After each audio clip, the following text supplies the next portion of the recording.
आप सभी का स्टडी कॉपीज पे स्वागत है। आशा करते हैं आप लोग अच्छे तरीके से पढ़ाई कर रहे होंगे। ये आपका सिलेक्शन सीरीज का 14 नंबर का लेक्चर है। इससे पहले ऑलरेडी 13 लेक्चर आ चुके हैं। अगर आपने पिछले लेक्चर नहीं देखे हैं तो जा करके देख सकते हैं, प्लेलिस्ट हमने बना दिया है। देखिए, जो आपके सिलेक्शन सीरीज के लेक्चर हैं इसमें एनसीईआरटी थ्योरी प्लस यूपीपीएससी का जो पैटर्न चल रहा है क्वेश्चन पूछने का, वो आपका कवर किया गया है। थ्योरी प्लस क्वेश्चन आंसर दोनों एक साथ कराए गए हैं। जो भी ये आपका लेक्चर है इसकी पीडीएफ हम टेलीग्राम पे देंगे। टेलीग्राम चैनल का लिंक डिस्क्रिप्शन में है, उसे ज्वाइन कर लीजिए। तो चलिए शुरू करते हैं फिलहाल बिना आपका टाइम वेस्ट किए, बिना किसी देरी के। देखिए, जो आपका पहला क्वेश्चन है कि हॉकिंस के संदर्भ में निम्नलिखित कथनों पर विचार कीजिए। पहला कथन क्या है कि 1608 ईस्वी में कैप्टन हॉकिंस अकबर के नाम जेम्स प्रथम का पत्र लेकर आया, जिसका जहांगीर ने आगरा में स्वागत किया। वहीं दूसरा कथन है कि जहांगीर ने हॉकिंस को खान की उपाधि दी तथा 400 का मनसब भी दिया। उपयुक्त कथनों में से कौन सा सही है आपको बताना है। देखिए, कैप्टन हॉकिंस के बारे में जाने उससे पहले थोड़ा आप इतिहास जान लीजिए। होता क्या है कि 31 दिसंबर 1600 ईस्वी को एलिजाबेथ प्रथम जो होती हैं वो ईस्ट इंडिया कंपनी को 15 साल का एकाधिकार वाला एक व्यापारिक परिपत्र देती हैं कि अब जाओ, तुम 15 सालों के लिए व्यापार कर सकते हो। लेकिन एलिजाबेथ की जब मृत्यु हो जाती है उसके बाद जेम्स प्रथम जो होते हैं वो इस चार्टर एक्ट को अनिश्चित काल के लिए कर देते हैं। कहते हैं अब कोई दिक्कत नहीं, 15 साल का कोई क्राइटेरिया नहीं, हमेशा के लिए तुम जो है व्यापार करो वहाँ पे। देखिए, 1608 ईस्वी में कैप्टन हॉकिंस अकबर के नाम से जेम्स प्रथम का पत्र लेकर आए थे और जहांगीर के समय आए थे। होता क्या है कि कैप्टन हॉकिंस चलते तो हैं अकबर के नाम से पत्र लेकर के, लेकिन जब तक ये पहुंचते हैं तो अकबर की मृत्यु हो चुकी होती है, क्योंकि आपको पता है 1605 में अकबर की मृत्यु हो जाती है और जहांगीर का टाइम पीरियड आ जाता है। तो पत्र लेकर ही अकबर के नाम से ही आए थे। जेम्स प्रथम का जो पत्र था अकबर के नाम से था, लेकिन पहुंचते हैं जहांगीर के समय और जहांगीर इनका आगरा में बढ़िया स्वागत वगैरह करते हैं। जहांगीर को जो कैप्टन हॉकिंस होते हैं बहुत प्रसन्न कर देते हैं, क्योंकि ये फारसी भाषा में बात करते हैं और जहांगीर कहते हैं वाह यार, तुम तो बहुत बढ़िया आदमी, मतलब हमारी ही लैंग्वेज में बात कर रहे हो। तो खुश हो जाते हैं जहांगीर, तो इन्हें खान की उपाधि देते हैं और 400 का मनसब भी देते हैं। तो दूसरा कथन भी सही, पहला भी सही, दूसरा भी सही, मतलब दोनों सही है। तो सी राइट आंसर हो जाएगा। क्वेश्चन नंबर 2 आप देखेंगे कि अंग्रेजों ने सुनहरा फरमान किस राज्य के शासक से प्राप्त किया था। बंगाल के नवाब से प्राप्त किया था, बीजापुर के सुल्तान से, गोलकुंडा के सुल्तान से, अवध के नवाब से, ये आपको बताना है। देखिए, जब भी शाही फरमान की बात आती है तो शाही फरमान जाहिर सी बात है 1717 में फर्रुखसियार के द्वारा दिया गया था अंग्रेजों को। उसमें व्यापार में छूट वगैरह सारी चीज़ें मिल गई थी, तो उसे शाही फरमान कहा जाता है। लेकिन सुनहरा फरमान जो मिला था अंग्रेजों को वो किससे मिला था? तो इसका मामला ये होता है कि 1632 ईस्वी में अंग्रेज जो होते हैं गोलकुंडा के सुल्तान से सुनहरा व्यापार पत्र या सुनहरा फरमान प्राप्त करते हैं। तो ये हो जाएगा गोलकुंडा के सुल्तान। इसके बदले करते क्या है कि जो मतलब गोलकुंडा के शासक होते हैं उन्हें 500 पेगोडा वार्षिक दिया जाता है और उसके बदले में गोलकुंडा के सभी बंदरगाहों में स्वतंत्रता पूर्वक अंग्रेज जो होते हैं वो अपना व्यापार कर सकते हैं। सिंपल सी बात होती है भाई, गोलकुंडा का जो बंदरगाह हम यूज करेंगे, तुम्हें 500 पेगोडा प्रति वर्ष हम देंगे। वहीं 1651 में शाह शुजा 300 वार्षिक रुपए कर के बदले बंगाल में चुंगी मुक्त व्यापार करने की स्वतंत्रता दे देते हैं। तो ये दोनों चीज़ें आप ध्यान रखेंगे। फिलहाल यहाँ सी राइट आंसर हो जाएगा। क्वेश्चन नंबर 3 देखेंगे आप कि भारत में डेनिश कंपनी के आगमन के संदर्भ में निम्नलिखित कथनों पर विचार कीजिए। पहला कथन क्या है कि 1600 ईस्वी में डेनिश कंपनी का आगमन होता है। दूसरा कथन है कि 1620 ईस्वी में डेनिश कंपनी ने ट्रावनकोर तमिलनाडु में व्यापारिक केंद्र खोला था। उपयुक्त कथनों में से कौन सा सही है आपको बताना है। देखिए, जो इसमें पहला कथन है कि 1600 ईस्वी में डेनिश कंपनी का भारत में आगमन हुआ था, ये पूरी तरीके से गलत हो जाएगा, क्योंकि डेनिश कंपनी का जो आगमन होता है भारत में वो 1616 ईस्वी में होता है। ये चीज़ आप ध्यान रखेंगे, 1616 ईस्वी में डेनिश कंपनी का भारत में आगमन होता है। वहीं 1620 ईस्वी में तमिलनाडु की ट्रावनकोर में डेनिश कंपनी अपना पहला व्यापारिक केंद्र खोलता है।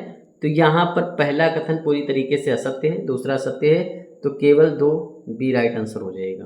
4 नंबर क्वेश्चन आप देखेंगे, फ्रेंच ईस्ट इंडिया कंपनी के विषय में निम्नलिखित कथनों पर विचार कीजिए। पहला कथन है कि कोलबर्ट की अगुवाई में द इंडिस ओरिएंटल नाम की फ्रेंच ईस्ट इंडिया कंपनी का गठन हुआ। वहीं दूसरा कथन है कि पांडिचेरी में फोर्ट लुई की स्थापना की गई। वहीं तीसरा कथन है, यूरोप में ऑस्ट्रिया के उत्तराधिकार युद्ध, सप्तवर्षीय युद्ध के कारण भारत में फ्रांसीसी अंग्रेज युद्ध की शुरुआत हुई। उपयुक्त कथनों में से कौन सा सही आपको बताना है। देखिए, जो आपका पहला कथन है कि जो कोलबर्ट थे उनकी अगुवाई में द इंडस ओरिएंटल नाम की एक फ्रेंच ईस्ट इंडिया कंपनी की स्थापना होती है, ये आपका एकदम सही है। पहला कथन पूरी तरीके से सत्य है। वहीं पांडिचेरी में फोर्ट लुई की स्थापना होती है, दूसरा कथन भी सत्य हो जाएगा। यूरोप में ऑस्ट्रिया के उत्तराधिकार युद्ध, सप्तवर्षीय युद्ध के कारण भारत में फ्रांसीसी अंग्रेज युद्ध की शुरुआत हुई थी, तीसरा कथन भी आपका पूरी तरीके से सत्य है। वहीं एक चीज़ और ध्यान रखेंगे कि जो भारत में अंग्रेज फ्रांसीसी युद्ध होता है उसे कर्नाटक युद्ध के नाम से जाना जाता है। जब जो है तृतीय कर्नाटक युद्ध होता है और वांडीवास की भी लड़ाई होती है जिसमें फ्रांसीसी हार जाते हैं बुरी तरीके से, उसके बाद में जो फ्रांसीसियों का अधिकार रहता है वो पांडिचेरी तक ही सीमित रहता है। ये चीज़ भी आप ध्यान रखेंगे। तो यहाँ फिलहाल आपके तीनों कथन सही हैं, डी राइट आंसर हो जाएगा। देखिए, जो खोंड होती है एक जनजाति होती है उड़ीसा में, और उसकी एक प्रथा चलती है मोरिया प्रथा, और मोरिया प्रथा के तहत वो लोग बलि देते हैं, मानव बलि देते हैं। और इस चीज़ पर जो है उस समय की जो सरकार होती है, अंग्रेजी गवर्नमेंट जो होती है, वो लगा देती है प्रतिबंध। देखिए, ये तो करते ही अंग्रेज की भाई उनकी जो मानव बलि प्रथा थी उस पर रोक लगा दी। साथ में जो जमींदार और साहूकार होते हैं उनको भी आज्ञा दे दी जाती कि आप इनके क्षेत्र में प्रवेश करके कर वसूल सकते हैं या फिर जो इनकी ज़मीन है उसका अधिग्रहण कर सकते हैं। ये सारी चीज़ें जब कर दी गई तो खोंड के अंदर काफ़ी ज़्यादा गुस्सा आ जाता है। देखिए, जो पहला खोंड विद्रोह होता है 1836 से 37 में होता है, और इसमें जो नेता होते हैं वो चक्र बिसोई होते हैं।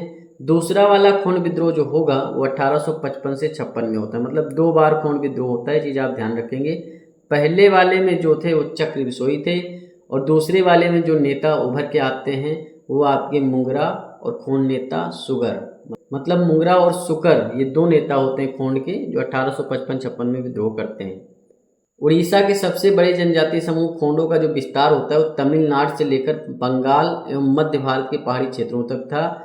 इनका जो स्थानीय नाम था कुई था, ये भी ध्यान रखना भाई। जो खोंड होते थे उनका स्थानीय नाम क्या था? कुई था।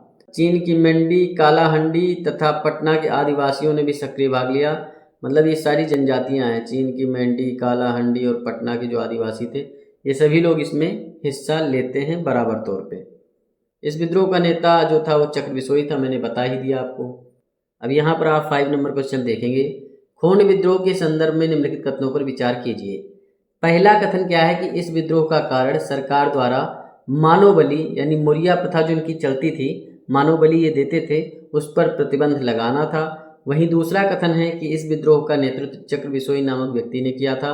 देखिए, पहला कथन मैंने अभी आपको ऑलरेडी बताया कि भाई जो मानव बलि होती है यानी मोरिया प्रथा होती है खोंड जनजाति की, उस पर जो है अंग्रेज हस्तक्षेप करते हैं। साथ में जमींदारों को भी इनके क्षेत्र में प्रवेश करने की अनुमति दे दी जाती है कि भाई जाओ जमीन उमीन अधिग्रहण करो और साथ में वहाँ खेती कराओ, कर लो, टैक्स लो, उसके बाद हमें टैक्स दो।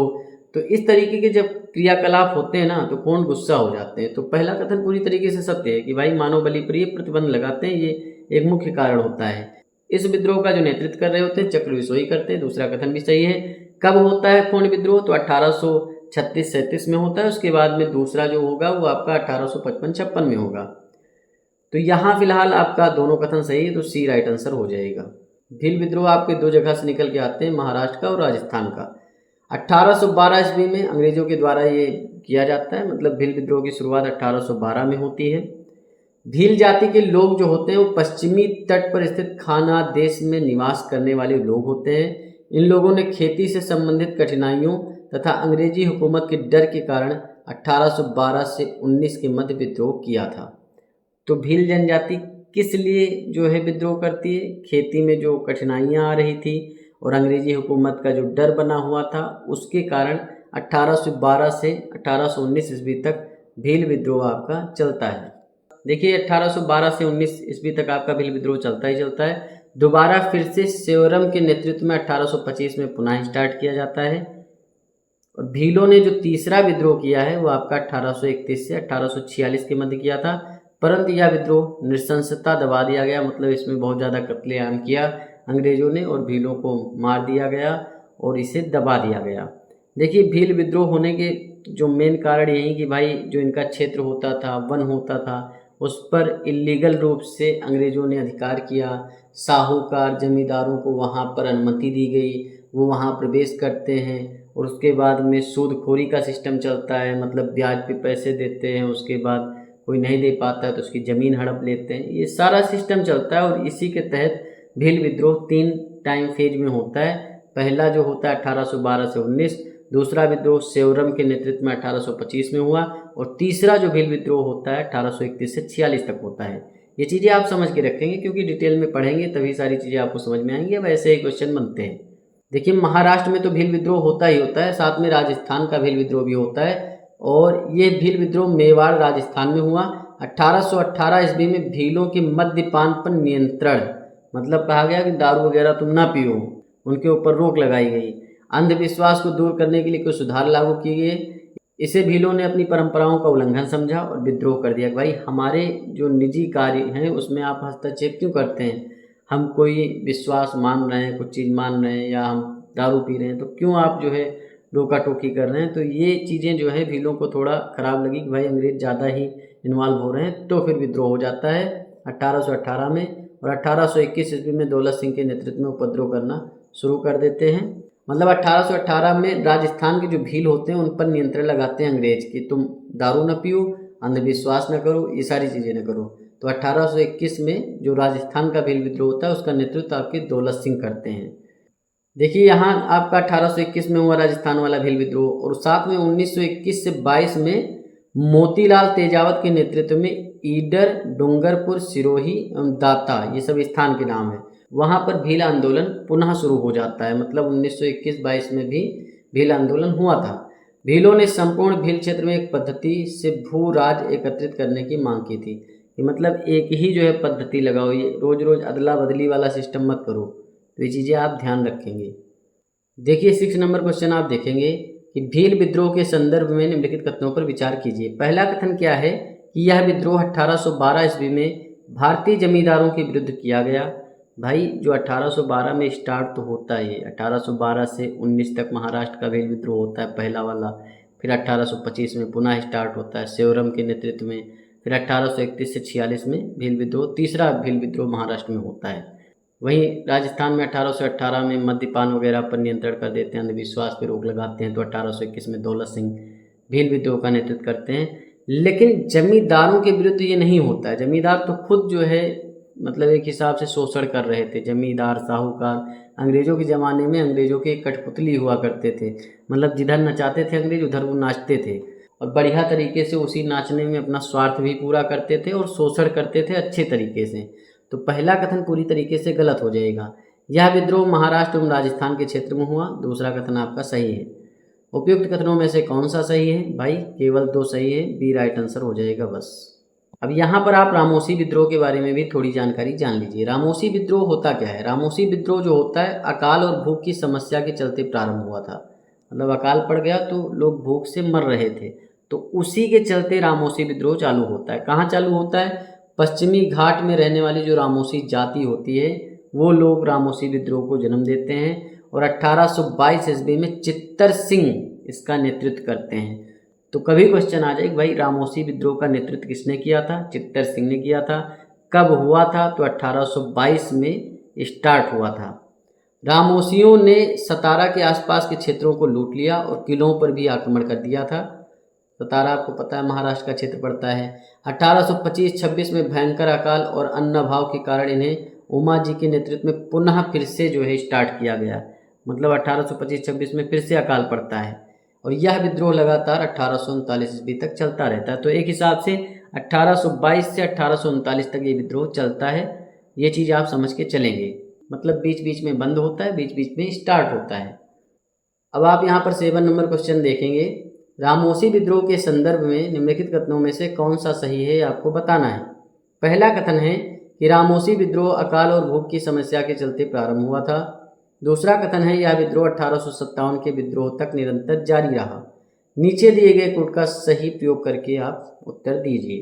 देखिए, जो पहला कथन है भाई रामोसी विद्रोह होता क्यों है, मतलब होता क्या कि अकाल बहुत ज़्यादा पड़ जाता है और वहाँ पर अन्न पैदा नहीं होता है तो लोग भूख से मरने लगते हैं। तो भूख की समस्या सबसे बड़ी समस्या थी, उसी के चलते रामोसी विद्रोह होता है।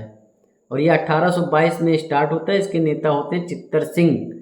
रामोसी जात के जो लोग होते हैं वो आपके सतारा के आसपास क्षेत्रों को लूट लेते हैं, किलों पर अधिकार कर लेते हैं। वहीं 1825-26 में भयंकर अकाल फिर से पड़ता है। फिर उमा जी के नेतृत्व में पुनः रामोसी विद्रोह चालू होता है और ये 1839 तक चलता है। 1857 आपका गलत हो जाएगा, तो केवल एक सही है, ये राइट आंसर हो जाएगा बस। अब बात कर लेते हैं मुंडा विद्रोह के ऊपर। देखिए मुंडा जो होते हैं झारखंड में होते हैं, ठीक। मुंडा जनजाति के लोग जो होते हैं झारखंड में होते हैं, मध्य झारखंड का क्षेत्र होता है। और ये विद्रोह आपका 1899 से 1901 के मध्य चलता है। इसे मुंडा उलगुलन या महान हलचल के नाम से भी जाना जाता है। मतलब मुंडा विद्रोह को ही एक नाम लिया जाता है, मुंडा उलगुलान या महान हलचल, या उलगुलान भी लिखा आ जाए तो समझ जाओ कि मुंडा विद्रोह की बात हो रही है। इस विद्रोह का होने का कारण था कि भाई जो सामूहिक कृषि होती थी, जिसे कहा जाता है खूंट कुट्टी, जो मुंडा जनजाति के लोग होते थे वो आपस में मिल करके खेती करते थे। तो उस सामूहिक कृषि को जागीरदारों, ठेकेदारों, बनियों, शोधखोरों के द्वारा निजी संपत्ति घोषित करने के कारण ही यह विद्रोह होता है। बता देते हैं कि ऐसा है कि ये निजी संपत्ति हो जाती है, तो ये गलत हो जाता है। मतलब जो आपके बनिया होते हैं, जागीरदार, ठेकेदार वगैरह वसूलते रहते हैं, तो कहते हैं अब ये ज़मीन हमारी है, निजी हो गई है। तो इसी के चलते मुंडा विद्रोह होता है। ईसाई मिशनरियों द्वारा धर्म परिवर्तन का प्रयास भी एक प्रमुख समस्या थी। मतलब जो मुंडा होते थे उनको जो है ईसाई में कन्वर्ट किया जा रहा था, तो ये भी एक जो है मुख्य कारण था मुंडा विद्रोह होने का। विद्रोह के बाद छोटा नागपुर टेनेंसी एक्ट पास किया गया, जिससे मुंडा जाति के अधिकारों को संरक्षण मिला। 8 नंबर क्वेश्चन आप देखेंगे, मुंडा विद्रोह के संदर्भ में निम्नलिखित कथनों में से कौन सा सही है, आपको बताना है। देखिए जो पहला कथन है कि यह विद्रोह परंपरागत रूप से प्रचलित सामूहिक कृषि को निजी संपत्ति घोषित करने के कारण ही हुआ था, एकदम सही बात है। जो आपके साहूकार, ठेकेदार, बनिया होते हैं वो सामूहिक कृषि खेती को निजी संपत्ति घोषित कर देते कि हमारी संपत्ति है, तो इसके चलते ये विद्रोह होता है। कब होता है? 1899 से 1901 के मध्य होता है। विद्रोह के बाद छोटा नागपुर टेनेंसी एक्ट पारित किया गया था। छोटा नागपुर टेनेंसी एक्ट जो होता है इसी विद्रोह के चलते 1908 में पारित किया गया। ये विद्रोह आपका 1899 से 1901 तक चला और इसी के चलते छोटा नागपुर टेनेंसी एक्ट 1908 में पारित हुआ। ये चीज़ ध्यान रखेंगे। अभी क्वेश्चन पूछ ले भाई, छोटा नागपुर टेनेंसी एक्ट किसके तहत जो है पारित किया गया था, क्या मुद्दा था? तो भाई जो मुंडा विद्रोह हुआ वही मुद्दा था। और ये मुंडा विद्रोह कब होता है? 1899 से 1901 के मध्य होता है। तो यहाँ फिलहाल आपके दोनों कथन सही, पहला भी सही, दूसरा भी सही, सी राइट आंसर हो जाएगा बस। अब यहाँ पर थोड़ी जानकारी आप ताना भगत आंदोलन के बारे में जान लीजिए। ताना भगत आंदोलन की शुरुआत 1914 में बिहार में होती है और ये एक धार्मिक आंदोलन था। मतलब ताना भगत आंदोलन एक धार्मिक आंदोलन था और साथ में इसके राजनीतिक लक्ष्य थे। देखिए जो ताना भगत होता है, ताना या टाना भगत लिखा है, तो टाना का मतलब क्या होता है? खींचना या फेंकना। तो इसमें होता क्या है कि जो इस जाति के लोग होते हैं, मतलब टाना जनजाति के लोग होते हैं, ये पहले पशु बलि करते थे, मांस भक्षण, जीव हत्या, शराब सेवन, ये सारी चीज़ें करते थे। लेकिन फिर होता क्या है कि जतरा भगत नाम के एक व्यक्ति होते हैं, इन्हें आत्मबोध की प्राप्ति हो जाती है, मतलब ज्ञान की प्राप्ति हो जाती है। फिर ये कहते हैं ये सब गलत चीज़ें हैं, तो 1914 ईस्वी में पशु बलि छोड़ने की बात करते हैं, मांस भक्षण, जीव हत्या, शराब सेवन, सभी दुर्गुणों को छोड़ करके सात्विक जीवन यापन करने का अभियान ये छेड़ देते हैं। तो यही होता है ताना भगत आंदोलन। इसके प्रमुख नेता आपके जतरा भगत थे। और इसमें जो एक बहुत ही बात होती है, उराव देवता की बात होती है कि इसमें हम उराव देवता की पूजा करेंगे। उराव देवता को एक तरीके से धर्मेश भी कहा जाता है और एकेश्वरवाद में इनकी आस्था होती है, ये भी ध्यान रखना। और गाय और बैल को इसमें बहुत ही पवित्र माना जाता है और कहा जाता है गाय और बैल का प्रयोग जो है हम नहीं करेंगे और इनको किसी काम में नहीं लिया जाएगा। और साथ में जो ये भी कहा गया है इसके तहत कि हम जमींदारों के यहाँ या जो धर्मावलंबी हैं या जो गैर आदिवासी लोग हैं उनके यहाँ कुली या मजदूर के रूप में हम जो भी लोग हैं ताना भगत के लोग हैं तो वो बिल्कुल भी काम नहीं करेंगे।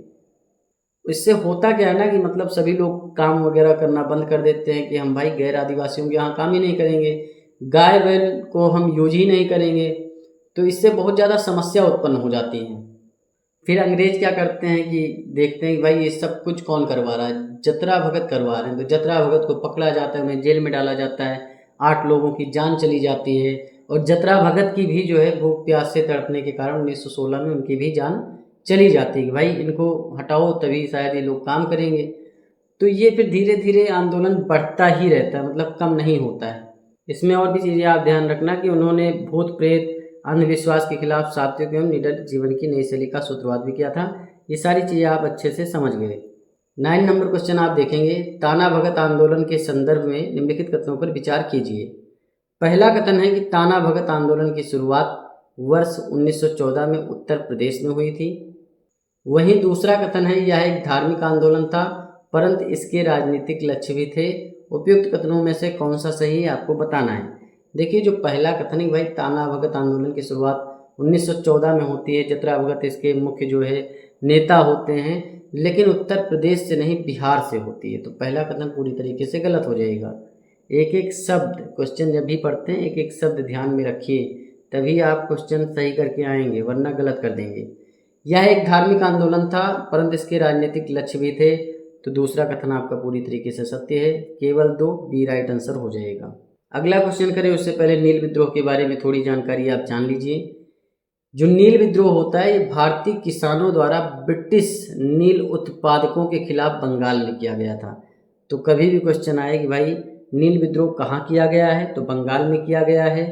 किसके विरुद्ध किया गया, तो ब्रिटिश जो होते थे वो नील उत्पादन जबरदस्ती करवाते थे, तो उनके खिलाफ हुआ है। किसने किया, किसानों ने किया। नील विद्रोह की शुरुआत जो होती है वो 1859 में होती है, चीज़ आप ध्यान रखेंगे। अपनी आर्थिक मांगों के संदर्भ में किसानों द्वारा किया जाने वाला यह आंदोलन उस समय का एक विशाल आंदोलन था और अंग्रेज अधिकारी जो होते थे ना, वो बंगाल बिहार के जो जमींदार होते थे उनसे भूमि लेकर बिना पैसे दिए ही किसानों को नील की खेती में काम करने के लिए विवश करते थे कि भाई ज़बरदस्ती खेती करो, नील पैदा करो। जो नील उत्पादक किसानों को एक मामूली सी रकम अग्रिम दे करके उनसे करारनामा करवा लिया जाता था कि भाई इतनी रकम देंगे बस, जो बाजार भाव से बहुत ही कम दर पर हुआ करता था, और इसी के चलते ये विद्रोह होता भी है। इस प्रथा को ददनी प्रथा कहा जाता था। जो मामूली सी रकम दे करके जो करारनामा लिखवा लिया जाता था उसे ददनी प्रथा कहते थे। 1860 ईस्वी में नील विद्रोह का वर्णन जो है दीनबंधु मित्रा ने अपनी पुस्तक में किया है। ये विद्रोह आपका 1859 में स्टार्ट होता है। देखिए जो आपका नील विद्रोह होता है इसकी जो शुरुआत करते हैं दिगंबर करते हैं और विष्णु विश्वास करते हैं। हिंदू पैट्रियट के संपादक हरिश्चंद्र मुखर्जी ने भी नील आंदोलन में काफ़ी काम किया था। तो ये सारी चीज़ें आप ध्यान रखेंगे। नील दर्पण किसने लिखा है, दीनबंधु मित्रा ने लिखा है। नील विद्रोह स्टार्ट कब होता है, 1859 में स्टार्ट होता है। बंगाल में मुख्य रूप से ये स्टार्ट होता है। 10 नंबर क्वेश्चन है आपका कि नील विद्रोह के संदर्भ में निम्नलिखित कथनों पर विचार कीजिए। पहला कथन है यह आंदोलन भारतीय किसानों द्वारा ब्रिटिश नील उत्पादकों के खिलाफ उत्तरी भारत में किया गया था। वहीं दूसरा कथन है कि 1860 ईस्वी में नील विद्रोह का वर्णन रविन्द्रनाथ टैगोर ने अपनी पुस्तक आनंद मठ में किया था। उपयुक्त कथनों में से कौन सा सही नहीं है ये आपको बताना है।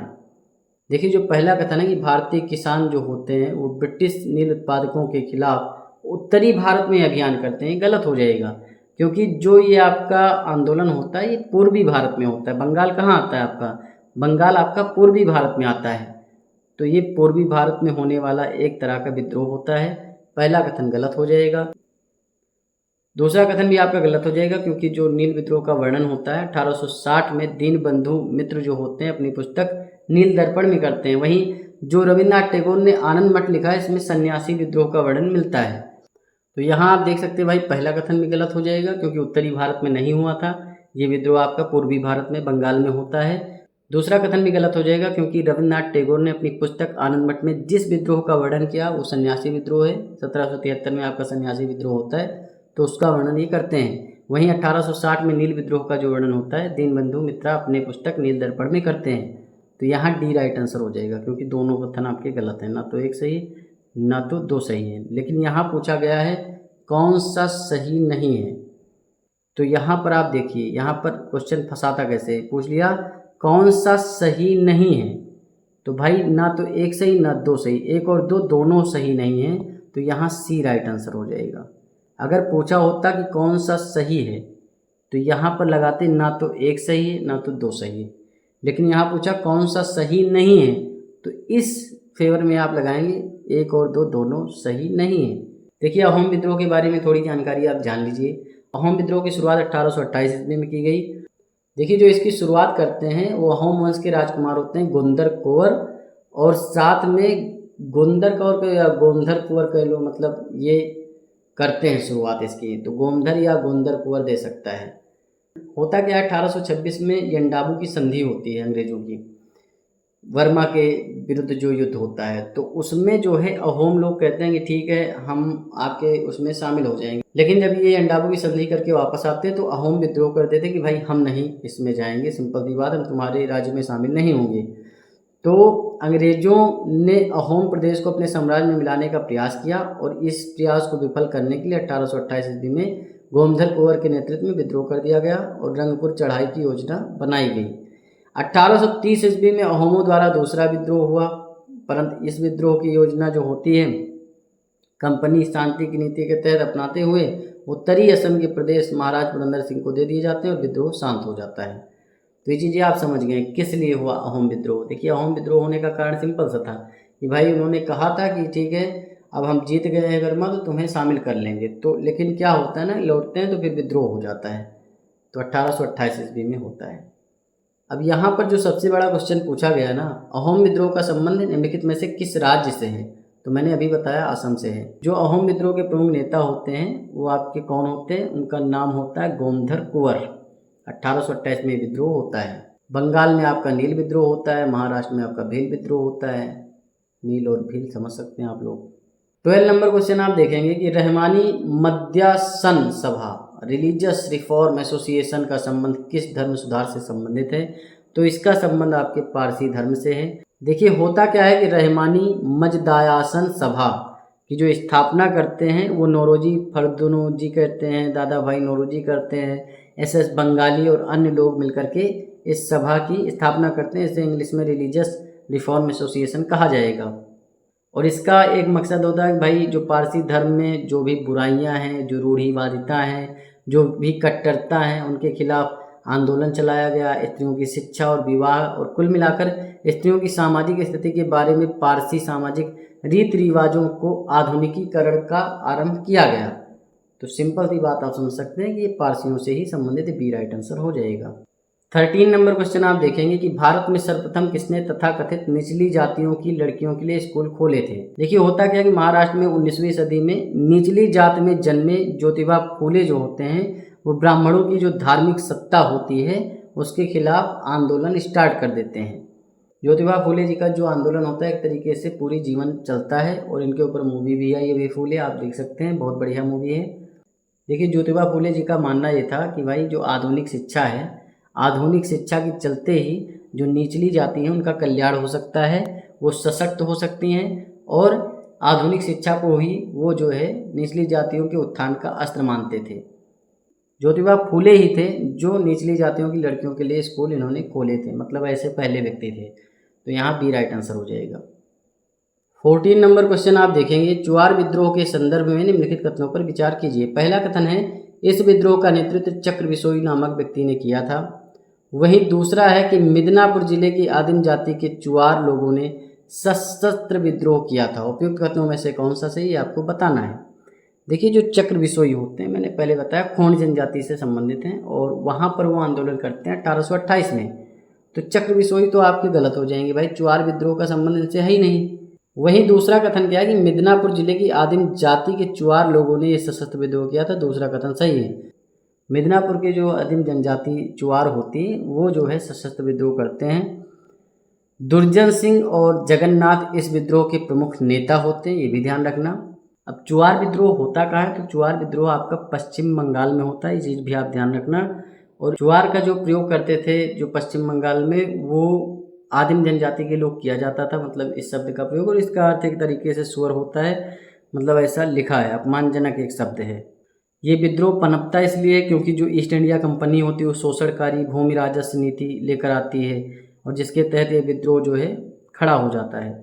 एक तो अकाल पड़ जाता है, उसके बाद कर बढ़ा दिया जाता है, दमनकारी जो है नीतियाँ होती हैं अंग्रेज़ों की, उसी के फलस्वरूप आर्थिक संकट आ जाता है, और जो चुआर जनजाति के लोग होते हैं वो जो है एक तरीके से पूरा विद्रोह कर देते हैं। इसके प्रमुख नेता आपके दुर्जन सिंह होते हैं। चुआर विद्रोह की शुरुआत 1768 से होती है और ये 1805 तक चलती रहती है, मतलब बीच बीच आंदोलन वगैरह होता रहता है, लेकिन शुरुआत आपकी 1768 से होती है।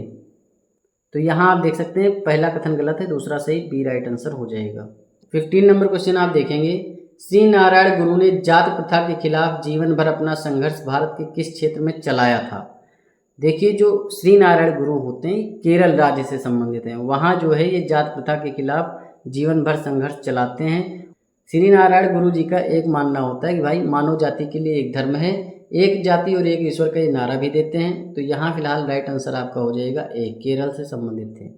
देखिए अगला क्वेश्चन करें उससे पहले जलियांगसांग विद्रोह के बारे में आप जान लीजिए। जलियांगसांग विद्रोह जो होता है वो मणिपुर में होता है, मतलब मुख्य केंद्र इसका होता है मणिपुर। यह आंदोलन जो होता है नागा जनजाति के द्वारा प्रारंभ किया जाता है। नागा जनजाति क्यों प्रारंभ करती है? क्योंकि जो मिशनरी होते हैं, मतलब जो ईसाई मिशनरी होते हैं, वो लोगों को ईसाई बना रहे होते हैं, तो उन मिशनरियों के द्वारा अपनी संस्कृति के प्रचार प्रसार के विरुद्ध, क्योंकि मिशनरी अपनी ही संस्कृति का प्रचार प्रसार कर रहे थे, तो उनको रोकने के लिए और ईसाई धर्म में कन्वर्ट ना हो नागा, उसके लिए जो है नागा जनजाति जलियांगसांग विद्रोह करते हैं। आदिवासी नेता जो जदोनांग होते हैं जलियांगसांग विद्रोह के मुख्य नेता होते हैं। इन्हीं के नेतृत्व में आंदोलन की शुरुआत होती है। 1930 ईस्वी में जो आपके जदोनांग होते हैं उन्हें फांसी दे दी जाती है।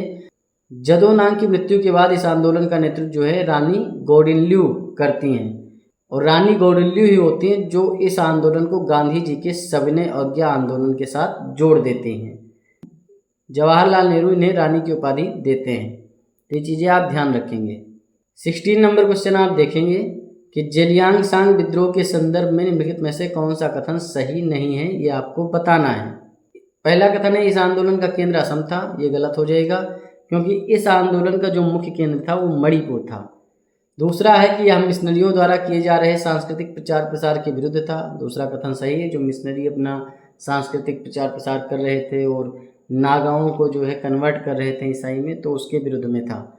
इस विद्रोह का नेतृत्व जो है जदोनांग ने किया, ये भी सही है, और 1930 में इन्हें फांसी भी दे दी जाती है।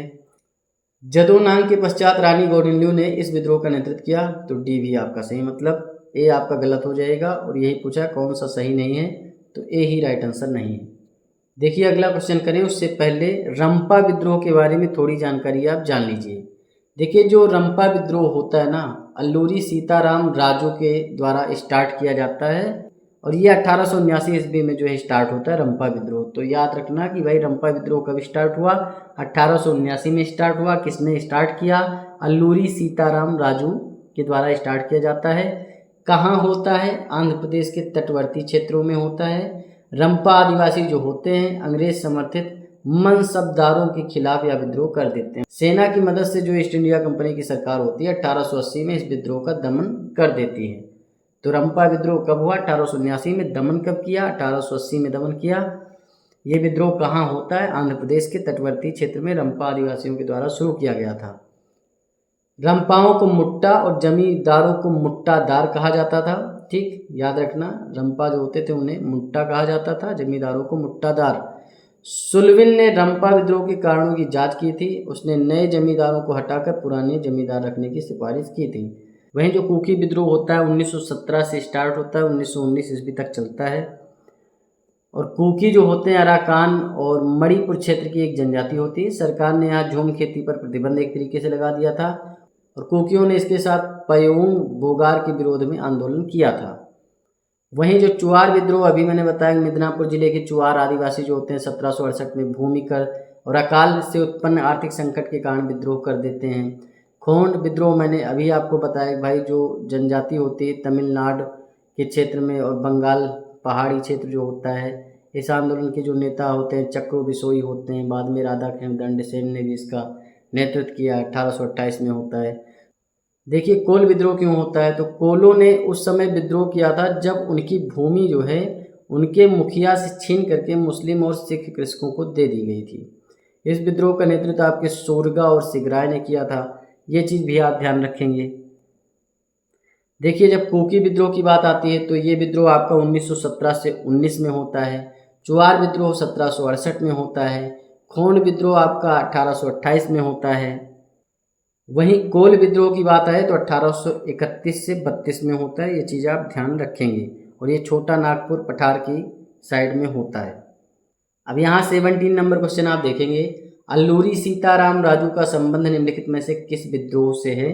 तो अभी मैंने बताया जो रंपा विद्रोह होता है उससे इनका संबंध होता है। 1879 में रंपा विद्रोह स्टार्ट होता है। आंध्र प्रदेश के तटवर्ती क्षेत्रों में रंपा आदिवासी जो होते हैं अंग्रेज समर्थित मनसबदारों के खिलाफ ये आंदोलन करते हैं। वहीं आपको कोकी विद्रोह पता है 1917 से 19 के मध्य होता है।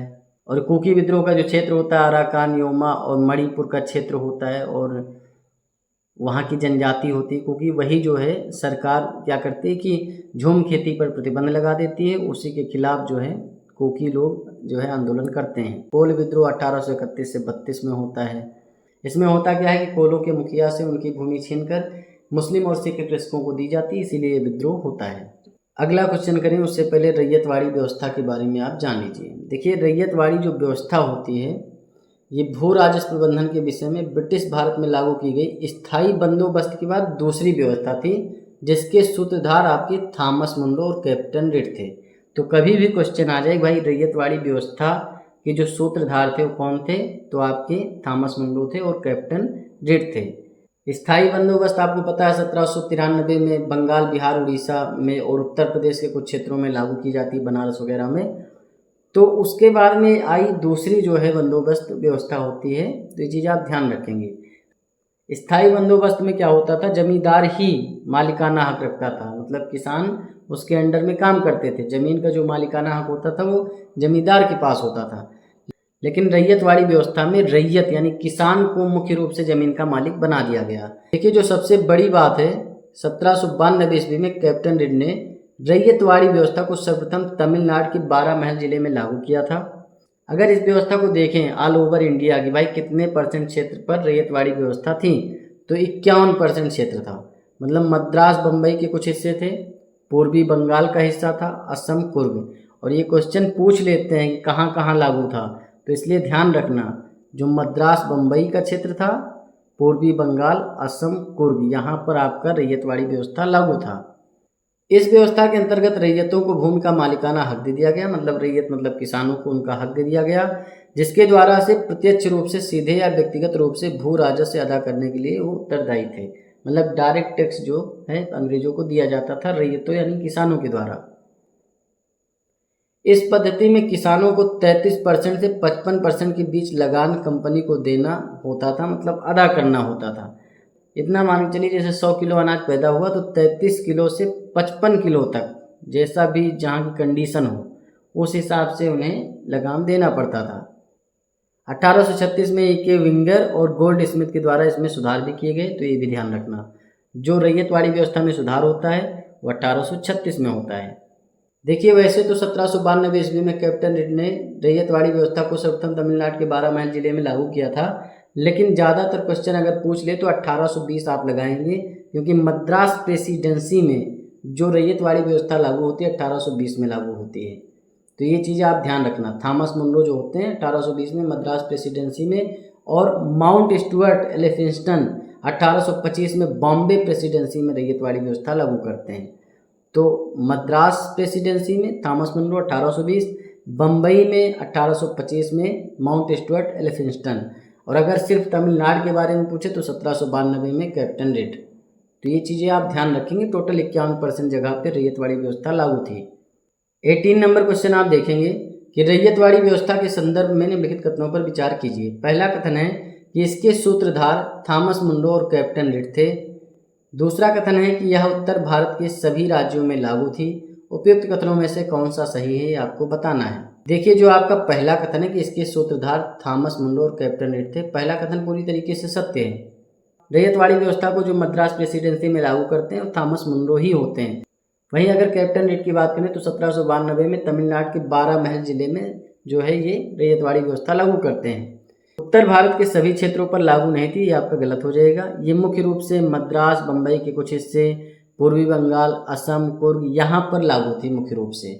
रैयतवाड़ी व्यवस्था में जमींदारों का कोई रोल नहीं था। जो किसान होते थे यानी रैयत होते थे वो खुद टैक्स देते थे अंग्रेजों को। 33% से 55% तक इनका टैक्स रेशियो होता था। तो यहाँ फिलहाल आपका राइट आंसर क्या हो जाएगा, कौन सा सही है, तो ए सही है, बस ए ही सही है। अगला क्वेश्चन करें उससे पहले आप फकीर आंदोलन के बारे में थोड़ी जानकारी जान लीजिए। जो फकीर आंदोलन होता है उसका नेतृत्व करते हैं फकीर मजनून शाह। मजनून शाह की मृत्यु के बाद इस आंदोलन का नेतृत्व चिराग अली शाह करते हैं। अगर टाइम पीरियड कभी पूछ ले भाई फकीर आंदोलन या फकीर विद्रोह का टाइम पीरियड क्या था, तो 1776 से 77 था। ये चीज़ भी आप ध्यान रखेंगे। ये जो आपका फकीर आंदोलन होता है ये बंगाल से संबंधित था, ये भी ध्यान रखना। कालांतर में इस आंदोलन के समर्थकों ने हिंसक गतिविधियां प्रारंभ कर दी, अंग्रेजों के स्वामित्व वाले ठिकानों को अपनी गतिविधि का केंद्र बनाया।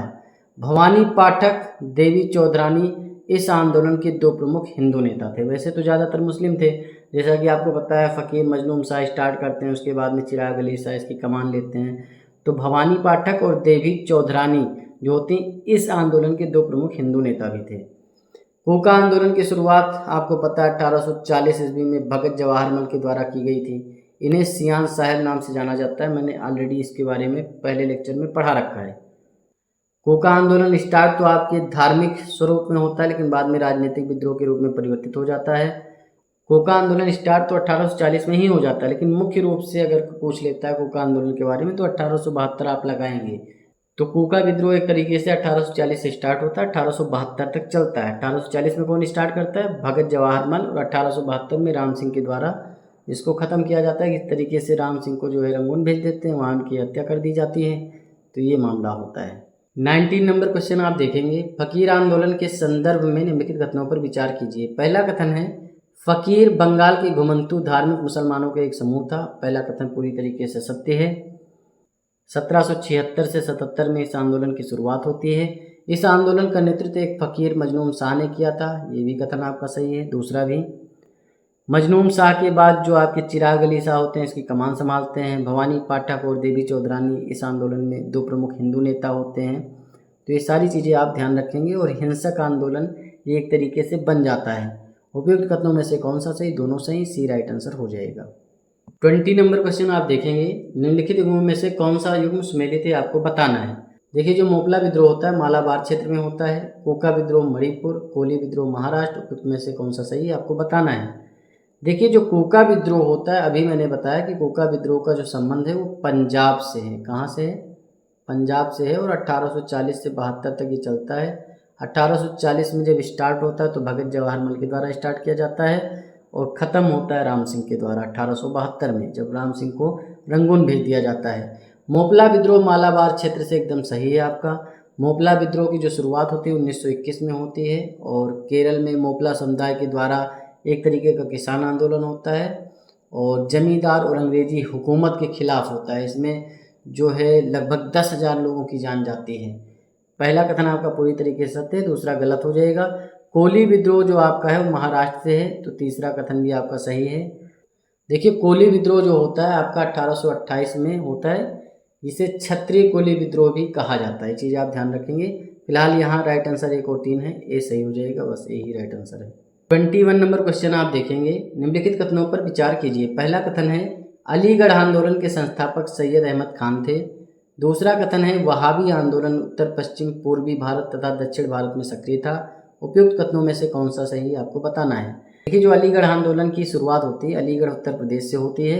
इस आंदोलन के जो संस्थापक थे वो सर सैयद अहमद खान थे। पहला कथन पूरी तरीके से सत्य है। सर सैयद अहमद खान के अलावा भी कुछ नेता थे, जैसे चिराग अली शाह थे। अभी मैंने फ़कीर आंदोलन की बात करी तो उसके जो चिराग अली शाह होते हैं बंगाल के, वो भी इसमें होते हैं। नज़ीर अहमद, अल्ताफ़ हुसैन, मौलाना शिवली नोमानी, ये सब लोग भी सम्मिलित होते हैं। देखिए जो अलीगढ़ आंदोलन का मुख्य उद्देश्य होता है सर सैयद अहमद खान वगैरह का, कि भाई जो मतलब मुस्लिम हैं तो मुस्लिम समुदाय के लिए पश्चिमी शिक्षा की एक आधुनिक प्रणाली स्थापित की जाए, मतलब कॉलेज वगैरह बनाए जाएँ। अलीगढ़ आंदोलन से जो है भारतीय मुस्लिम समुदाय में आधुनिक शिक्षा के प्रति जागरूकता बढ़ाई जाए और ब्रिटिश जो शासन चल रहा है इनके तहत जो भी अवसर उपलब्ध कराए जा रहे हैं उनका वो अच्छे से अच्छे लाभ उठा सकें, इसीलिए आंदोलन चलता है। अलीगढ़ आंदोलन जो चलता है वो आपका 1875 में चलता है, ये चीज़ भी आप ध्यान रखेंगे। वहीं जो आपका वहाबी आंदोलन है इसकी शुरुआत 1820 से 22 में होती है मोहम्मद बिन अब्दुल वहाब के द्वारा। वहाबी आंदोलन की शुरुआत 1820 में होती है और ये पटना बिहार में मुख्य रूप से होता है। उत्तर पश्चिम भारत यहाँ पर गलत हो जाएगा, पूर्वी भारत दक्षिण भारत भी गलत हो जाएगा, मतलब आपका जो है पटना बिहार में होता है मुख्य रूप से, तो दूसरा कथन गलत है, पहला ही सही, ए राइट आंसर हो जाएगा। बस यहाँ थोड़ी चीज़ें आप जान लीजिए। देखिए, अखिल भारतीय हिंदू महासभा की जो स्थापना होती है 1909 में मुस्लिम लीग की चुनौतियों का सामना करने के लिए की गई थी। आरंभ में इसका नाम जो है पंजाब हिंदू सम्मेलन था। जो अखिल भारतीय हिंदू महासभा की स्थापना हुई 1909 में हुई, और जो मुस्लिम लीग बनी थी 1906 में, उसकी चुनौतियों का सामना करने के लिए इसे बनाया गया था। इसका नाम था शुरुआत में पंजाब हिंदू सम्मेलन। 1915 में अखिल भारतीय हिंदू महासभा को हिंदू महासभा कहा जाने लगा। 1921 में भारतीय हिंदू महासभा हो गया। पंडित मदन मोहन मालवीय को इसका संस्थापक माना जाता है। तो आप देख सकते हैं अखिल भारतीय हिंदू महासभा की स्थापना 1909 में, फिर नाम बदला गया हिंदू महासभा 1915 में, फिर भारतीय हिंदू महासभा 1921 में हो गया। स्वामी विवेकानंद के बारे में थोड़ी जानकारी जान लीजिए। जो स्वामी विवेकानंद होते हैं रामकृष्ण मिशन की स्थापना करते हैं 1 मई 1897 को। वहीं जो स्वामी विवेकानंद होते हैं इनका जो जन्म होता है 12 जनवरी 1863 को होता है। 12 जनवरी को आपको पता है राष्ट्रीय युवा दिवस इन्हीं के ऊपर मनाया जाता है, और कोलकाता में इनका जन्म हुआ था। इनके बचपन का नाम था नरेंद्र नाथ दत्त। स्वामी विवेकानंद का नाम जो विवेकानंद पड़ा है वो खेतड़ी के महाराजा ने दिया था। स्वामी विवेकानंद 1863 में अमेरिका के शिकागो शहर के विश्व धर्म सम्मेलन में भाग लेने के लिए पहुंचते हैं, जहां उन्होंने हिंदू धर्म पर भाषण देकर भारतीय सभ्यता एवं संस्कृति को गौरवान्वित किया। इसके पश्चात विवेकानंद ने अमेरिका में वेदांत सभा की स्थापना भी की थी। तो कल को क्वेश्चन आ जाए कि स्वामी विवेकानंद ने वेदांत सभा की स्थापना कहाँ की, तो अमेरिका में की। अमेरिका से जब लौट के आते हैं तो ये रामकृष्ण मिशन की शुरुआत 1 मई 1897 को करते हैं। अब यहाँ पर जो है 22 नंबर क्वेश्चन आप देखेंगे कि अखिल भारतीय हिंदू महासभा के संस्थापक कौन थे, तो मदन मोहन मालवीय थे, ए राइट आंसर हो जाएगा। 1909 में अखिल भारतीय हिंदू महासभा की स्थापना मदन मोहन मालवीय के द्वारा की जाती है, और इसका उद्देश्य होता है जो 1906 में मुस्लिम लीग बना था उसके विरोध में, उसके चुनौतियों का सामना करने के लिए। बाद में 1915 में इसका नाम बदल करके हिंदू महासभा रखा जाता है। 1921 में भारतीय हिंदू महासभा कर दिया जाता है। तो यहाँ आप अच्छे से समझ गए होंगे। 23 नंबर क्वेश्चन आप देखेंगे कि निम्नलिखित कथनों पर विचार कीजिए। पहला कथन क्या है कि विवेकानंद ने अमेरिका जाने से पूर्व रामकृष्ण मिशन की स्थापना की। दूसरा कथन है विवेकानंद ने अमेरिका में वेदांत सभा की स्थापना की थी। उपयुक्त कथनों में से कौन सा सही नहीं है ये आपको बताना है। देखिए, सही नहीं है और सही है में अंतर होता है, इसी तरीके से क्वेश्चन आपका घुमाया जाता है। देखिए, पहला कथन जो है विवेकानंद ने अमेरिका जाने से पूर्व रामकृष्ण मिशन की स्थापना नहीं की थी, मतलब 1893 में शिकागो सम्मेलन होता है तो वहीं पर वेदांत सभा की स्थापना करते हैं। बाद में जब लौटते हैं तो 1897 में 1 मई 1897 को रामकृष्ण मिशन की स्थापना स्वामी विवेकानंद के द्वारा की जाती है। तो पहला कथन पूरी तरीके से असत्य है। विवेकानंद ने अमेरिका में वेदांत सभा की स्थापना की, तो दूसरा कथन सत्य है। तो इसमें पूछा कौन सा सही नहीं है, तो भाई पहला सही नहीं है, तो ए राइट आंसर हो जाएगा। देखिए, अगला क्वेश्चन करें उससे पहले दयानंद सरस्वती के बारे में थोड़ी जानकारी आप जान लीजिए। दयानंद सरस्वती जी का जो मूल नाम होता है मूल शंकर होता है। इनका जन्म होता है 1824 में गुजरात के मोरबी में। जिस तरीके से विवेकानंद का जो मूल नाम था नरेंद्र नाथ था, उसी तरीके से दयानंद सरस्वती का मूल नाम मूल शंकर था, मतलब बचपन का नाम जिसे कहा जाता है। जो इनके गुरु थे मथुरा के स्वामी ब्रिजानंद थे, और उन्हीं से इन्होंने वैदिक धर्म एवं दर्शन का शुद्ध रूप से ज्ञान प्राप्त किया था। दयानंद सरस्वती जो थे वो सत्याग्रह प्रकाश की रचना करते हैं संस्कृत भाषा में, और इस ग्रंथ में वो अपने विचारों का प्रतिपादन करते हैं, मतलब अपने विचारों के बारे में बताते हैं कि भाई ये मेरे विचार हैं। वेदों के ऊपर ये विचार हैं और विभिन्न जो मत हैं उनके ऊपर ये विचार हैं। वेलेंटाइन सिरोल जो होते हैं, यहाँ चिरोल लिखा है, सिरोल कर लेना, तो वेलेंटाइन सिरोल जो होते हैं अपनी पुस्तक इंडियन अनरेस्ट में आर्य समाज को भारतीय शांति का जन्मदाता कहते हैं। ये एक पुस्तक लिखते हैं, उसका नाम होता है इंडियन अनरेस्ट, और उसमें कहते हैं कि भाई आर्य समाज जो है वो भारतीय शांति का जन्मदाता है। भारतीय चिंतकों में स्वराज शब्द का जो प्रयोग किया वो सर्वप्रथम आपके दयानंद सरस्वती जी ने ही किया था। ये चीज़ भी आप ध्यान रखेंगे। यंग बंग आंदोलन की बात करें तो ये 1828 में होता है बंगाल में। इसके जो संस्थापक होते हैं हेनरी विवियन डेरोजियो होते हैं 1809 से 1831 ईस्वी तक। तो पहला ये था कि भाई इस आंदोलन का मुख्य उद्देश्य आपका प्रेस की स्वतंत्रता थी, और दूसरा था कि जमींदार जो है अत्याचार कर रहे थे रैयत के ऊपर, किसानों के ऊपर, कहने का मतलब रैयतों को सुरक्षा प्रदान कराना, और साथ में जो सरकारी नौकरी होती है उसमें ऊंचे वेतनमान के अंतर्गत भारतीय लोगों को नौकरी दिलवाना इस आंदोलन का मुख्य उद्देश्य था। तो कल को पूछ ले क्वेश्चन आंसर में कथन कारण में कि भाई यंग बंगाल आंदोलन होता है जो कि 1828 में हुआ, तो कथन दे देगी जो है इसमें प्रेस की स्वतंत्रता था, नहीं था, तो भाई था। दूसरा कथन दे दे जमींदारों द्वारा किए जा रहे अत्याचारों से रैयत की सुरक्षा थी, हाँ थी। तीसरा कथन दे दे कि भाई सरकारी नौकरी जो थी उसमें ऊंचे वेतनमान के अंतर्गत भारतीय लोगों को नौकरी दिलवाना था, तो ये भी था। देखिए एंग्लो इंडियन डेरोजिए या हेनरी डेरोजियो जो होते हैं, हेनरी विवियन डेरोजिए, ये जो है आपके हिंदू कॉलेज के अध्यापक थे। वे फ्रांस की महान क्रांति से बहुत प्रभावित हुए थे, ये चीज़ आप ध्यान रखना। अब यहाँ पर आप देखेंगे 25 नंबर क्वेश्चन, यंग बंगाल आंदोलन की स्थापना कब हुई? तो 1828 में होती है। अभी मैंने बताया आपको, बी राइट आंसर हो जाएगा, बी लगा देना है, आगे बढ़ जाना है। और सारी चीज़ें मैंने बताई कि इस आंदोलन का मुख्य उद्देश्य क्या था। तो मुख्य उद्देश्य था भाई प्रेस की स्वतंत्रता हो, साथ में जो आपकी सरकारी नौकरी है ऊंचे वेतनमान वाली उसमें भारतीयों की जो है सहभागिता हो, तो ये सारी चीज़ें थी इसमें। हेनरी विवियन डेरोजिए इसके प्रमुख नेता थे, ये मान के चलिए आप। 24 नंबर क्वेश्चन आप देखेंगे, निम्नलिखित में से किस संगठन को भारतीय शांति का जन्मदाता कहा गया है? तो ये कहा गया है आर्य समाज को। किसने कहा है? वैलेंटाइन सिरोल ने कहा है। आर्य समाज की जो स्थापना करते हैं वो आपके स्वामी दयानंद सरस्वती जी करते हैं। देखिए जो राजा राम मोहन राय जी होते हैं ना, वो ब्रह्म समाज की स्थापना करते हैं। और ये ब्रह्म समाज की स्थापना कब करते हैं? तो याद रखना 20 अगस्त 1828 को ये ब्रह्म समाज की स्थापना करते हैं। 1843 के बाद में देवेंद्रनाथ टैगोर जो है ब्रह्म समाज की परंपरा को आगे बढ़ाते हैं। और उसके बाद में जब देवेंद्रनाथ टैगोर जी भी नहीं रह जाते हैं तो 1866 के बाद केशव चंद्र सेन जो होते हैं ब्रह्म समाज की परंपरा को आगे बढ़ाते हैं। मतलब राजा राम मोहन राय जी की मृत्यु के बाद देवेंद्रनाथ टैगोर, फिर केशव चंद्र सेन। वैसे आर्य समाज की स्थापना के बारे में आपको पता है कि भाई 1875 में स्वामी दयानंद सरस्वती ने की थी। उसी तरीके से ब्रह्म समाज की स्थापना राजा राम मोहन राय जी करते हैं। कल को क्वेश्चन आ जाए ब्रह्म समाज की स्थापना पहले हुई या आर्य समाज की पहले हुई, तो जाहिर सी बात है ब्रह्म समाज आपका 1828 में बना है, आर्य समाज आपका 1875 में बना है। ब्रह्म समाज का जो प्रभाव था अधिकांश नगरीय और शिक्षित वर्ग तक ही सीमित था, मतलब ज़्यादा ग्रामीण क्षेत्रों में ये नहीं पहुंच पाया था। फिर भी 19वीं और 20वीं सदी में बंगाल एवं शेष भारत के बौद्धिक, सामाजिक, सांस्कृतिक तथा राजनीतिक जीवन पर इसका गहरा प्रभाव पड़ता है।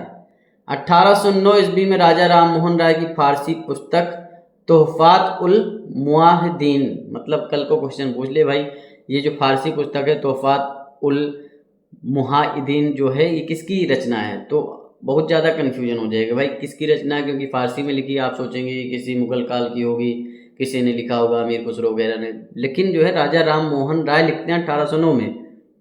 इस पुस्तक में उन्होंने मूर्ति पूजा का विरोध किया है और एकेश्वरवाद को सब धर्मों का मूल बताया है कि भाई जो भी है एकेश्वरवाद ही है। 1814 से 15 में उन्होंने आत्मीय सभा का गठन किया। कल को क्वेश्चन आ जाए आत्मीय सभा का गठन कब हुआ? तो 1814 से 15 में हुआ। किसने किया? राजा राम मोहन राय ने किया। 1816 में उन्होंने वेदांत सोसाइटी की स्थापना की। इन्होंने सती प्रथा का विरोध किया था। राजा राम मोहन राय जी और लॉर्ड विलियम बेंटिक दोनों के द्वारा सती प्रथा पर प्रतिबंध लगा दिया जाता है। कल को क्वेश्चन आ जाए किस अधिनियम के तहत सती प्रथा पर प्रतिबंध लगाया गया था? तो अधिनियम 17 के तहत लगाया गया था। ये चीज़ भी आप ध्यान रखेंगे। राजा राम मोहन राय जी के बारे में थोड़ी जानकारी और जान लीजिए। दिसंबर 1821 में इन्होंने बांग्ला साप्ताहिक संवाद कौमुदी अथवा प्रज्ञा चांद का प्रकाशन किया, अर्थात संवाद कौमुदी को ही जो है प्रज्ञा चांद की संज्ञा दी गई है और दिसंबर 1821 में इसका प्रकाशन होता है। बांग्ला की जो है साप्ताहिक पत्रिका होती थी संवाद कौमुदी, इतना मान के चलिए। इन्होंने फारसी भाषा में साप्ताहिक समाचार पत्र मिरात उल अखबार या बुद्धि दर्पण का प्रकाशन किया। मिरात उल अखबार को ही हिंदी में बुद्धि दर्पण कहा जाएगा। देखिए ये तो है ही है कि भाई जो साप्ताहिक समाचार पत्र है फारसी भाषा में निकाला मिरात उल अखबार। साथ में मैंने एक चीज़ और बताई थी कि इन्होंने एक किताब भी लिखी थी आपके तोहफात उल मुआहिदीन फारसी भाषा में, और उसमें इन्होंने मूर्ति पूजा का विरोध किया था, एकेश्वरवाद का समर्थन किया था। तो ये चीज़ें ध्यान रखेंगे। जो राजा राम मोहन राय जी होते हैं डेविड हेयर के सहयोग से 1817 ईस्वी में कोलकाता में हिंदू कॉलेज और 1825 ईस्वी में वेदांत कॉलेज की स्थापना करते हैं। तो ये चीज़ भी ध्यान रखना भाई, वेदांत कॉलेज की स्थापना कौन करते हैं? राजा राम मोहन राय जी करते हैं। और हिंदू कॉलेज जो कि 1817 में कोलकाता में खुलवाया था, तो किसने खुलवाया था? आपके राजा राम मोहन राय जी ने ही खुलवाया था। 20 अगस्त 1828 को उन्होंने ब्रह्म समाज की स्थापना हिंदू धर्म की एकेश्वरवाद मत का प्रचार करने के लिए किया। समकालीन मुगल बादशाह जो अकबर द्वितीय थे, उन्हें 1830 में राजा की उपाधि प्रदान करते हैं।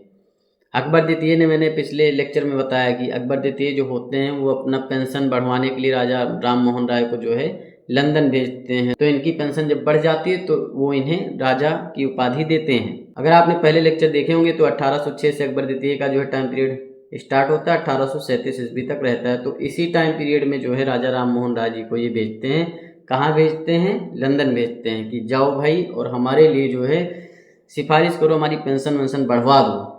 राजा राम मोहन राय को अतीत और भविष्य के मध्य सेतु, भारतीय राष्ट्रवाद का जनक और आधुनिक भारत का पिता के नाम से जाना जाता है। तो इनके बहुत सारे नाम हैं, मतलब अतीत और भविष्य के बीच का मध्य सेतु, और साथ में भारतीय राष्ट्रवाद का जनक और आधुनिक भारत का पिता भी इन्हें कहा जाता है। देखिए 26 नंबर क्वेश्चन आप देखेंगे, ब्रह्म समाज के संबंध में नीचे दिए गए कथनों पर विचार कीजिए। पहला कथन है कि राजा राम मोहन राय के बाद ब्रह्म समाज की परंपरा को देवेंद्र नाथ ठाकुर ने आगे बढ़ाया था। तो पहला कथन पूरी तरीके से सत्य है। 1843 के बाद जो ब्रह्म समाज को आगे बढ़ाते हैं देवेंद्र नाथ ठाकुर ही बढ़ाते हैं। उसके बाद में 1866 में जब देवेंद्र नाथ ठाकुर की मृत्यु हो जाती है तो केशव चंद्र सेन इसे आगे बढ़ाते हैं। तो पहला कथन पूरी तरीके से सत्य है। ब्रह्म समाज का अधिकांश प्रभाव ग्रामीण क्षेत्रों के किसानों और मजदूरों पर पड़ता है, ये गलत हो जाएगा। मैंने बताया आपको जो ब्रह्म समाज का अधिकांश प्रभाव पड़ता है वो एक शिक्षित वर्ग जो नगर में रहता था उस पर पड़ता है, वहीं तक लगभग सीमित रहता है, मतलब नगरीय क्षेत्र तक ही सीमित रहता है, ज़्यादातर ये गांव में नहीं आ पाता है। तो उपयुक्त कथनों में से कौन सा सही? तो भाई केवल एक सही है, तो ए ही राइट आंसर हो जाएगा बस। देखिए अगला क्वेश्चन करें उससे पहले थोड़ी जानकारी आप जान लीजिए। देखिए होता क्या है कि बम्बई प्रांत जो होता है वहाँ सामाजिक धार्मिक सुधार कार्य का आरंभ जो होता है 1840 में परमहंस मंडली ने आरंभ किया था। इसका मुख्य उद्देश्य था मूर्ति पूजा जाति प्रथा का विरोध करना। जो पश्चिम भारत के जो पहले धार्मिक सुधारक थे वो आपके गोपाल हर देशमुख थे और उन्हें लोग लोकहितवादी कहते थे। तो ये क्वेश्चन कैसे बन सकता है भाई कि जो परमहंस मंडली थी जिसकी स्थापना 1840 में लगभग होती है तो उसका उद्देश्य क्या होता है? तो उसका उद्देश्य सिंपल सा होता है भाई मूर्ति पूजा का विरोध करना और जाति प्रथा का विरोध करना, यही उद्देश्य होता है। पश्चिमी भारत के जो पहले धार्मिक सुधारक थे वो आपके गोपाल हर देशमुख होते हैं जिन्हें लोकहितवादी कहा जाता है। देखिए आपने आर्य समाज के बारे में जाना भाई, 1875 में उसकी स्थापना होती है। वहीं 20 अगस्त 1828 को आपकी ब्रह्म समाज की स्थापना राजा राम मोहन राय जी करते हैं। प्रार्थना समाज की स्थापना जो होती है केशव चंद्र सेन की प्रेरणा से 1867 ईस्वी में आत्माराम पांडुरंग ने बम्बई प्रांत में की थी। ये चीज़ आप ध्यान रखेंगे क्योंकि जो आपके केशव चंद्र सेन थे, केशव चंद्र सेन की प्रेरणा से डॉक्टर आत्माराम पांडुरंग तथा महादेव गोविंद रनाडे ने प्रार्थना समाज की स्थापना की, इसलिए इस पर ब्रह्म समाज का गहरा प्रभाव था। क्योंकि भाई जो केशव चंद्र सेन होते हैं वो आपके देवेंद्र नाथ ठाकुर जो कि राजा राम मोहन राय के बाद ब्रह्म समाज को आगे बढ़ाते हैं, तो उनके बाद केशव चंद्र सेन जो है उसे आगे बढ़ाते हैं। तो जो प्रार्थना समाज होता है उस पर ब्रह्म समाज का काफ़ी ज़्यादा प्रभाव रहता है। किसने इसकी स्थापना की? तो आत्माराम पांडुरंग ने बम्बई प्रांत में की और इसमें महादेव गोविंद रनाडे भी प्रार्थना समाज में सम्मिलित थे। और प्रार्थना समाज में एक ईश्वर की पूजा का प्रचार किया, धर्म को जाति प्रथा की रूढ़ियों से और पुरोहितों के वर्चस्व से मुक्त करने का भी प्रयास किया गया। तेलुगु के जो सुधारक होते हैं वीरे सालिंगम, उनके प्रयासों से प्रार्थना समाज का प्रसार जो है वो दक्षिण भारत में भी होता है। तो ये चीज़ भी ध्यान रखना भाई, दक्षिण भारत में प्रार्थना समाज का प्रचार प्रसार किसने किया? वीरे सालिंगम ने किया। 1840 ईस्वी में बम्बई प्रांत में स्थापित परमहंस मंडली का मुख्य उद्देश्य क्या था? तो देखिए जो परमहंस मंडली का मुख्य उद्देश्य था 1840 में बम्बई प्रांत में इसकी स्थापना होती है, तो उसका मुख्य उद्देश्य था कि मूर्ति पूजा और जाति प्रथा का विरोध करना। तो ये आपका सी राइट आंसर हो जाएगा। 28 नंबर क्वेश्चन आप देखेंगे, प्रार्थना समाज के संबंध में नीचे दिए गए कथनों पर विचार कीजिए। पहला कथन क्या है कि यह ब्रह्म समाज से बहुत प्रभावित था। दूसरा कथन है कि इसने एक ईश्वर की पूजा का प्रचार किया। उपयुक्त कथनों में से कौन सा सही है आपको बताना है। देखिए, मैंने प्रार्थना समाज के बारे में ऑलरेडी आपको बताया भाई, जो केशव चंद्र सेन होते हैं उनकी प्रेरणा से प्रेरित होकर के 1867 में उनके ही शिष्य आत्माराम पांडुरंग बम्बई प्रांत में प्रार्थना समाज की स्थापना करते हैं। क्योंकि केशव चंद्र सेन ऑलरेडी ब्रह्म समाज को प्रोग्रेस पर ले जाने वाले व्यक्तियों में से एक हैं, तो इस पर ब्रह्म समाज का बहुत ज्यादा प्रभाव देखने को मिलता है। पहला कथन पूरी तरीके से सत्य है। प्रार्थना समाज में एक ईश्वर की पूजा का प्रचार प्रसार किया गया, धर्म को जात प्रथा की रूढ़ियों से, पुरोहितों के वर्चस्व से मुक्त करने का प्रयास किया गया। तो यहाँ पर पहला कथन भी सही है, दूसरा भी सही है, तो 1 और 2 दोनों सही है, सी राइट आंसर हो जाएगा। 29 नंबर क्वेश्चन आप देखेंगे, 1896 में विवेकानंद ने रामकृष्ण मिशन की स्थापना की, जिसका प्रमुख उद्देश्य था। देखिए, 1896 में नहीं करते हैं, 1 मई 1897 को रामकृष्ण मिशन की स्थापना विवेकानंद के द्वारा की जाती है। यहाँ पर 1896 आपका गलत लिखा हुआ है। देखिए, कल को क्वेश्चन पूछ ले भाई इसका मुख्यालय कहाँ है रामकृष्ण मिशन का, तो ये आपका कोलकाता के बेलूर में पड़ता है। जो रामकृष्ण मिशन होता है ये मानवतावादी राहत कार्य तथा समाज कल्याण के कार्य को करने से प्रेरित एक तरह का जो है संगठन होता है, और इसी के उद्देश्य से जो है 1 मई 1897 को रामकृष्ण मिशन की स्थापना विवेकानंद के द्वारा की जाती है। देखिए, जो ये मिशन होता है आपका रामकृष्ण मिशन, इसकी अनेक शाखाएं होती हैं। इसमें स्कूल, अस्पताल, दवाखाने, अनाथालय, पुस्तकालय आदि खोल करके समाज सेवा के कार्य किए जाते थे। मतलब ठीक है भाई, स्कूल खोला, हम शिक्षा का काम कर रहे हैं, तो ये भी एक मानवतावादी काम है। अस्पताल खोला तो किसी का इलाज करवा रहे हैं, तो वो भी एक मानवतावादी। दवाखाना खोल दिया, अनाथालय खोल दिया, पुस्तकालय, ये सभी चीज़ें खोलकर जो काम किया जाता था वो रामकृष्ण मिशन के तहत होता था और देश के विभिन्न भागों में होता था। मुख्यालय इसका कोलकाता के बेलूर में था।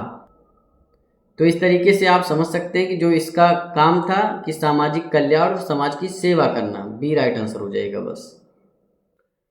30 नंबर क्वेश्चन आप देखेंगे, स्वामी दयानंद सरस्वती के संबंध में कौन सा कथन असत्य है। पहला कथन क्या है कि उन्होंने दक्षिण भारत में हिंदू धर्म के सुधार के लिए आर्य समाज की स्थापना की थी। देखिए, जो दक्षिण भारत की संज्ञा है इस समय फिलहाल आपका जो बम्बई है महाराष्ट्र, उसे दक्षिण भारत में गिना जाता है, लेकिन उस समय जो मुंबई या बम्बई जो हुआ करता था उसे दक्षिण भारत नहीं उत्तर भारत में गिना जाता था। तो ये मान के चलिए कि यहाँ पर पहला कथन पूरी तरीके से असत्य हो जाएगा। वहीं दूसरा कथन है कि ये मूर्ति पूजा, कर्मकांड, पुरोहितवाद, ब्राह्मणों द्वारा प्रचलित हिंदू धर्म के विरोधी थे, तो दूसरा कथन सत्य है। उन्होंने वेदों की ओर लौटो का नारा दिया, ये भी सही है आपका। इनके द्वारा स्थापित आर्य समाज का प्रमुख उद्देश्य जो है हिंदुओं को धर्म परिवर्तन से रोकना भी था, ये कथन भी सत्य है। तो यहाँ पूछा कौन सा कथन असत्य है, तो फिलहाल यहाँ पर राइट आंसर जो हो जाएगा वो आपका ए हो जाएगा। तो यहाँ पर आपका ए राइट आंसर हो जाएगा, ए ही सही है। यहाँ पर आप देख सकते हैं जो थियोसॉफिकल सोसाइटी की स्थापना होती है वो संयुक्त राज्य अमेरिका में मैडम H.P. ब्लावस्की और कर्नल H.S. ऑलकाट के द्वारा की गई थी। बाद में ये भारत आते हैं और 1886 ईस्वी में मद्रास के करीब अड्यार में इन्होंने सोसाइटी का मुख्यालय भी स्थापित किया। तो इस तरीके से आप समझ सकते हैं जो थियोसॉफिकल सोसाइटी की मुख्य रूप से स्थापना होती है वो संयुक्त राज्य अमेरिका में होती है। कौन करता है? Madam H.P. ब्लावस्की और कर्नल H.S. ऑलकाट। बाद में भारत आने के बाद 1886 में मद्रास के करीब अड्यार में ये सोसाइटी का मुख्यालय बनाते हैं। तो कल को क्वेश्चन आ जाए भाई जो थियोसॉफिकल सोसाइटी का मुख्यालय था वो कहाँ था, तो अड्यार में था। ये मान के चलिए मद्रास के अड्यार में। देखिए, थियोसॉफिस्ट का कहना था कि भाई हिंदुत्व जो है, जरथुष्ट्र मत जो है, बौद्ध मत जो है और प्राचीन धर्म जो है उनको पुनर्स्थापित तथा मजबूत किया जाए। जबकि जो पश्चिमी देश के कुछ लोग ऐसे थे, लगभग पश्चिमी देश जो भी था वो क्या करता था कि भारतीय धर्म और दार्शनिक परंपरा का महिमा मंडन करता था, लेकिन वहाँ के कुछ लोग ऐसे थे जो मतलब इसको आगे ले जाने की बात करते थे कि भाई इसमें सुधार और इसको जो है आगे ले जाना है, इसको पुनर्स्थापित करना, ये सारी बातें वो करते थे। तो थियोसॉफिकल सोसाइटी के बारे में आप अच्छे से समझ गए होंगे। अब यहाँ पर आप 31 नंबर क्वेश्चन देखेंगे। निम्नलिखित कथनों पर विचार कीजिए। पहला कथन है कि भारत में थियोसॉफिकल सोसाइटी का मुख्यालय अड्यार में था, एकदम सही बात है। दूसरा कथन है कि जो थियोसॉफिस्टों ने हिंदुत्व, जरथुष्ट्र मत और बौद्ध मत जैसे प्राचीन धर्मों को पुनर्स्थापित तथा मजबूत करने का प्रयास किया, दूसरा कथन भी सही है। उपयुक्त कथनों में से कौन सा सही? दोनों कथन सत्य हैं भाई, तो सी राइट आंसर हो जाएगा बस। देखिए, जो सिख लोगों में धार्मिक सुधार आंदोलन होता है 19वीं सदी के अंत में हुआ, जब अमृतसर में खालसा कॉलेज की स्थापना हुई। तो जो 19वीं सदी का अंत होता है उसमें खालसा कॉलेज की जब अमृतसर में स्थापना होती है तो धार्मिक सुधार सिखों का स्टार्ट होता है। लेकिन सुधार के प्रयासों को बल जो मिला है 1920 में मिला है, जब पंजाब में अकाली आंदोलन प्रारंभ हुआ और अकालियों का मुख्य उद्देश्य था गुरुद्वारों के प्रबंध का शुद्धिकरण करना। गुरुद्वारों को भक्त सिखों की ओर से जमीनें और धन दान स्वरूप मिलते थे, परंतु इनका प्रबंध भ्रष्ट तथा स्वार्थी महंतों द्वारा मनमाने ढंग से किया जाता था। अकालियों के नेतृत्व में 1921 में सिख जनता ने इन महंतों तथा इनकी सहायता करने वाली सरकारों के खिलाफ एक शक्तिशाली सत्याग्रह आंदोलन छोड़ दिया। 32 नंबर क्वेश्चन आप देखेंगे, 1920 में पंजाब में शुरू हुए अकाली आंदोलन का मुख्य उद्देश्य क्या था? गुरुद्वारों के प्रबंध का शुद्धिकरण करना। मतलब गुरुद्वारे में जो भ्रष्टता चल रही थी, जो महंत वगैरह और सरकार सब मिल करके भ्रष्ट तरीके से शासन प्रशासन अपने जो मठ का होता है या गुरुद्वारे का होता है चला रहे थे, जो भी धन आ रहा था उसे अनुचित रूप में ले रहे थे। तो ये सारी चीज़ें करते हैं। गुरुद्वारों के प्रबंध का शुद्धिकरण करना, डी राइट आंसर हो जाएगा। देखिए धार्मिक आंदोलन के बारे में थोड़ी जानकारी और जान लीजिए। आधुनिक युग के जो धार्मिक सुधार आंदोलन की मुख्य बात यह थी, जो भी आधुनिक युग आपका चल रहा था। देखिए जब टाइम पीरियड आपका औरंगजेब का खत्म हो जाता है तो मध्यकालीन इतिहास एक तरीके से खत्म हो जाता है। उसके बाद का जो टाइम पीरियड है उसे आधुनिक युग में लिया जाता है। तो आधुनिक युग के धार्मिक सुधार आंदोलन की जो मुख्य बातें यह थी कि यह आंदोलन बुद्धिवाद और मानवतावाद के सिद्धांतों पर आधारित था। कोई भी इसमें वो नहीं था कि किसी रूल रेगुलेशन से चलना है। जो भी बुद्धिवाद है और मानवतावाद है उसके सिद्धांत पर ये आधारित आंदोलन होते थे। चाहे आपका आर्य समाज हो, चाहे आपका ब्रह्म समाज हो, जितने भी आपके बने, अकाली आंदोलन देखिए हुआ, तो इनका सबका बुद्धिवाद और मानवतावाद के सिद्धांत पर आधारित थे। हालांकि लोगों को अपनी ओर खींचने के लिए कभी कभी आस्था और प्राचीन ग्रंथों का सहारा भी लेना पड़ता था। जो भी ये धार्मिक आंदोलन उभरते थे वो मध्य वर्ग, आधुनिक शिक्षा प्राप्त प्रबुद्ध लोगों को सबसे अधिक प्रभावित करते थे। मतलब ज़्यादातर निचले तबके में नहीं जाता था। जैसे ब्रह्म समाज ही आपका जब स्थापित हुआ, जब आपका ब्रह्म समाज स्टार्ट होता है तो नगरीय लोगों को ज़्यादा प्रभावित करता है, ना कि जो है ग्रामीण लोग में उनका उतना ज़्यादा प्रचार प्रसार नहीं हो पाता है। तो इन आंदोलनों ने भारतीय धर्मों के कर्मकांडी, अंधविश्वासी, बुद्धि विरोधी, पुराणपंथी पक्षों का विरोध किया। ये चीज़ें तो आपको पता है, वो चाहे ब्रह्म समाज हो चाहे आर्य समाज हो, लगभग सभी ने मूर्ति पूजा का विरोध किया है और कर्मकांडी सिद्धांतों का विरोध किया है। जो पुरोहित का सिस्टम होता था उसका भी विरोध किया है। तो ये सारी चीज़ें इसमें होती हैं। 33 नंबर क्वेश्चन आप देखेंगे कि 19वीं तथा 20वीं शताब्दी के धार्मिक आंदोलनों के संबंध में नीचे दिए गए कथनों पर विचार कीजिए। पहला कथन क्या है कि ये धार्मिक सुधार आंदोलन बुद्धिवाद, मानवतावाद के सिद्धांतों पर आधारित थे। सही बात है। जितने भी आपके आंदोलन हो, ब्रह्म समाज हो, आर्य समाज हो या रामकृष्ण मिशन भी जो हुआ है, तो ये जितने भी आंदोलन हुए हैं सब आपकी बुद्धिवाद, मानवतावाद पर ही जो है आधारित थे। दूसरा कथन है इन आंदोलनों ने उभरते हुए मध्य वर्ग और आधुनिक शिक्षा प्राप्त लोगों को सबसे अधिक प्रभावित किया। दूसरा कथन भी सही है। निचले तबके पर उतना ज़्यादा असर नहीं हुआ है, थोड़ा बहुत असर हुआ है लेकिन उतना ज़्यादा नहीं हुआ है। उपयुक्त कथनों में से कौन सा सही है? तो दोनों कथन सही हैं। आपका सी राइट आंसर हो जाएगा। देखिए जब चीज़ें आप डीपली पढ़ते हैं तो ये सारे क्वेश्चन आपके लिए हलवा हो जाएंगे। जब आप एग्जाम हॉल में बैठेंगे, क्वेश्चन आएगा, कथन कारण हो, क्रोनोलॉजी हो, सब आराम से लगा लेंगे। लेकिन उसके लिए मेहनत करनी पड़ेगी। आप किसी चपरासी की नौकरी की तैयारी नहीं कर रहे हैं, आप जो है RO PCS की तैयारी कर रहे हैं। मतलब RO भी PCS भी सिलेक्शन सीरीज के लेक्चर में दोनों कंबाइंड कराया जा रहा है। देखिए होता क्या है, ब्रिटिश औपनिवेशिक काल होता है, उसमें ब्रिटिश शासन जो होता है ऐसी अनेक शक्तियों को जन्म देता है जिससे धीरे धीरे जात की जड़ें कमज़ोर हो जाती हैं। आधुनिक उद्योग जैसे लग जाते हैं तो उसमें बहुत सारे लोग काम करते हैं। मतलब ऐसा नहीं कि एक ही जाति के लोग लगे हुए हैं, उसमें ब्राह्मण, क्षत्रिय, ठाकुर, शूद्र, वैश्य सब लगे हुए हैं। कहीं आप शहर जाते हैं तो वहाँ देखते हैं किसी कंपनी में काम करते हैं तो वहाँ घुल मिल के ही रहते हैं। वहाँ ये जाति प्रथा वाला सिस्टम नहीं चलता है। रेल बसों का जो आरंभ होता है, जो नगरीकरण बढ़ जाता है, खासकर शहरों में विभिन्न जातियों के लोग जो होते हैं आपस में संपर्क में आते हैं। आधुनिक व्यापार उद्योग, आर्थिक कार्यकलाप के नए क्षेत्र सभी के लिए उत्पन्न हो जाते हैं, पैदा हो जाते हैं। एक आधुनिक औद्योगिक समाज में जाति और व्यवसाय का पुराना संबंध चलाना कठिन था। या तो भाई जाति ही चला लो या तो व्यवसाय चला लो। आप भी कभी किसी कंपनी को खोलेंगे तो उसमें आप ये नहीं देखेंगे कि भाई कौन सी जात का कौन सा बंदा है। आप यही देखेंगे कि हाँ प्रॉफिट ओरिएंटेशन होना चाहिए और उसके लिए जो भी योग्य उम्मीदवार है, अच्छा मेहनती काम करने वाला है, नॉलेज है, एक्सपीरियंस है, आओ भाई स्वागत है, कंपनी में काम करो, हमारी कंपनी को आगे ले जाओ। कानून के सामने सबकी समानता का सिद्धांत लागू किया। जातिगत पंचायतों से उनके न्यायिक काम छीन लिए गए और प्रशासकीय सेवाओं के दरवाजे सबके लिए खोल दिए गए। भाई जब जो है कानून बनता है तो देखा जाता है जैसे गांव में पहले पंचायत लगती थी तो उसमें कुछ विभिन्न जात के लोग ही होते थे, ब्राह्मण ठाकुर टाइप के, तो वो अपने हिसाब से डिसीजन देते थे। अगर किसी ब्राह्मण या ठाकुर वर्ग के या जो है मान लीजिए कि लाला वर्ग के इन लोगों ने कोई अपराध किया है और कोई नीचे तबके का है, तो अपने निजी इंटरेस्ट के लिए उस चीज़ को गलत ठहरा करके उसको सही ठहरा देते थे। तो ये एक मतलब इलीगल टाइप का काम होता था और जातिगत पंचायतें खत्म हो जाती हैं, उनका न्यायिक काम छीन लिया जाता है, प्रशासकीय सेवाओं के लिए दरवाजे सबके खुल जाते हैं। इसके अलावा नई शिक्षा प्रणाली पूरी तरह धर्मनिरपेक्ष थी, मतलब उसमें धर्म का कोई वो नहीं था, मूलतः जातिगत भेदों तथा जातिगत दृष्टिकोण के विरोधी थे। तो ये सारी चीज़ें थी। अब यहाँ 34 नंबर क्वेश्चन आप देखेंगे कि औपनिवेशिक काल के दौरान किन किन कारकों ने जाति प्रथा को कमजोर करने का काम किया। तो भाई रेलवे जब आया तो रेलवे में भी सभी लोग काम करते थे, तो रेलवे भी जाति प्रथा को कमजोर करती है। मतलब आज भी अगर आप ले लो भाई, सीट आप बुक करते हैं स्लीपर में, एसी में, तो क्या आप पूछते हैं बगल वाले भैया आप किस जात के? कोई मतलब ही नहीं, कोई सेंस ही नहीं।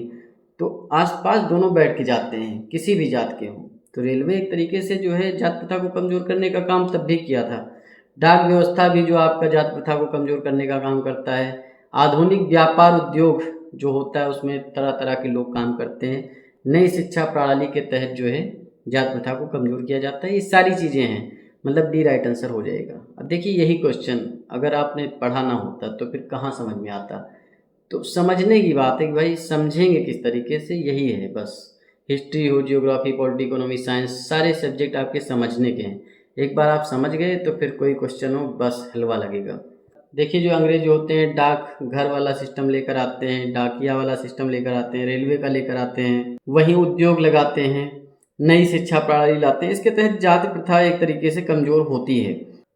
देखिए यहाँ तो ये सब चल ही रहा था, साथ में जो राष्ट्रीय आंदोलन होता है उसके विकास से, राष्ट्रीय आंदोलन का जिस तरीके से विकास हो रहा था उसी तरीके से जाति प्रथा भी कमज़ोर हो रही थी। राष्ट्रीय आंदोलन उन तमाम संस्थाओं का विरोध करती थी जो भारतीय जनता को बांट कर रखती थी। देखिए सबसे ज़्यादा जो बांटा है भारतीय जनता को, अंग्रेज़ों ने बांटा है। उनका तो सिद्धांत ये था कि वोट डालो और राज करो। आज अगर पाकिस्तान बना है ना तो वो वही सिद्धांत है उनका कि वोट डालो राज करो। जन प्रदर्शनों, विशाल जनसभाओं, सत्याग्रह के संघर्षों में सबकी भागीदारी ने भी जातिगत चेतना को कमज़ोर बनाया। भाई जो भी जन प्रदर्शन होता था उसमें ये नहीं देखा जाता था कौन किस जात का है, क्योंकि वो अंग्रेज़ों के खिलाफ हो रहा होता था। जनसभाएं जो लगती थी उसमें भी सबको संबोधित किया जाता था। सत्याग्रह जो होता था उसमें भी सब लोग साथ चलते थे। तो ये सारी चीज़ें राष्ट्रीय आंदोलन जो भी हुए हैं उसमें जाति प्रथा कमज़ोर हुई है। गांधी जी अपनी सार्वजनिक गतिविधियों में छुआछूत के खात्मे को जीवन भर एक प्रमुख काम मानते रहे। भाई छुआछूत को ख़त्म करना ही होगा। 1932 में उन्होंने इस उद्देश्य से अखिल भारतीय हरिजन संघ की स्थापना की थी। उनका तर्क ये था कि हिंदू शास्त्रों में छुआछूत को मान्यता नहीं दी गई है। तो ये सही बात है, हिंदू शास्त्र जो भी हैं आप ऋग्वेद उठा लीजिए उसमें भी कोई जातिगत समीकरण दिया ही नहीं गया है। मतलब ये नहीं बताया गया कि भाई जो है ये 4 वर्ण हैं तो ये 4 वर्ण पैदाइशी होंगे। वहाँ पर यही बताया गया कि कर्म के आधार पर ये जातियाँ हैं। देखिए ऋग्वैदिक काल के बाद में वो कर्म के आधार पर न रहकर वो आपका क्या हो गया, जन्म के आधार पे हो गया। तो गांधी जी कहते हैं हिंदू शास्त्रों में छुआछूत को कोई मान्यता नहीं दी गई है। आत्मसम्मान आंदोलन जो होता है दक्षिण भारत में ब्राह्मणों द्वारा लादी गई निर्योग्यताओं का मुकाबला करने के लिए गैर ब्राह्मणों द्वारा 1920 के दशक में चलाया गया एक तरीके का आंदोलन था। तो कभी क्वेश्चन आ जाए कि आत्मसम्मान आंदोलन कब चलाया गया, तो 1920 में चलाया गया। क्यों चलाया गया? क्योंकि जो ब्राह्मण समाज थे दक्षिण भारत में उनके द्वारा जो लादी गई निर्योग्यताएं थी, मतलब उल्टी सीधी प्रथाएं थी, उनका मुकाबला या उनका खात्मा करने के लिए गैर ब्राह्मणों के द्वारा 1920 के दशक में चलाया गया आंदोलन आत्मसम्मान आंदोलन था। वहीं 1932 में अखिल भारतीय हरिजन संघ की स्थापना गांधी जी करते हैं। देखिए 34 नंबर अभी आया था, 34 फिर आ गया, एडिशनल मिल गया, क्या ही दिक्कत कर डालिए। निम्नलिखित कथनों पर विचार कीजिए। पहला कथन है कि भारत में राष्ट्रीय आंदोलन के विकास ने जाति प्रथा को बढ़ावा दिया, गलत हो जाएगा। जो राष्ट्रीय आंदोलन होते हैं उसमें तमाम तरह का जो है, जैसे जन आंदोलन हो रहा है, जनसभा हो रही है, सत्याग्रह हो रहा है, तो उसमें सभी लोग पार्टिसिपेट करते थे, सबको संबोधित किया जाता था। कोई भी जो है सत्याग्रह है, कोई भी आंदोलन है, चंपारण आंदोलन, अहमदाबाद मिल आंदोलन, तो सब उसमें पार्टिसिपेट करते थे। तो जाति वहाँ पर कमज़ोर होती थी। तो पहला कथन गलत हो जाएगा, बढ़ावा नहीं, कमोत्री होती है, मतलब कम होता है। गांधी जी ने छुआछूत के खात्मे के लिए आत्मसम्मान आंदोलन चलाया था। तो दूसरा कथन भी आपका गलत हो जाएगा। देखिए, जो छुआछूत आंदोलन को ख़त्म करने के लिए गांधी जी ने अखिल भारतीय हरिजन संघ की स्थापना 1932 में की। दक्षिण भारत में जो आत्मसम्मान आंदोलन की स्थापना होती है वो गैर ब्राह्मणों के द्वारा, जो ब्राह्मण होते हैं कर्मकांडी और गलत तरीके के कुछ नियम कानून ले आते हैं, तो उसको ख़त्म करने के लिए गैर ब्राह्मणों ने 1920 में आत्मसम्मान आंदोलन चलाया था। तो दूसरा भी गलत, पहला भी गलत। कौन सा सही है भाई? कोई नहीं सही है, डी राइट आंसर हो जाएगा। ना तो एक ना तो दो। 35 नंबर क्वेश्चन आप देखेंगे, अखिल भारतीय अनुसूचित जाति महासंघ की स्थापना किसके द्वारा की गई थी? देखिए, जो अखिल भारतीय अनुसूचित महासंघ जो होता है, अनुसूचित जाति महासंघ, इसकी स्थापना 1942 में की जाती है। इसका मुख्य उद्देश्य था दलित समुदाय के जो अधिकार हैं उनकी सुरक्षा करना। तो इसकी जो स्थापना करते हैं 1942 में, वो डॉक्टर भीमराव अंबेडकर जी करते हैं। वहीं अखिल भारतीय हरिजन महासंघ की स्थापना किसने की? 1932 में आपके गांधी जी करते हैं। तो 1932 और 1942 10 साल का डिफरेंस होता है, इतना मान के चलिए।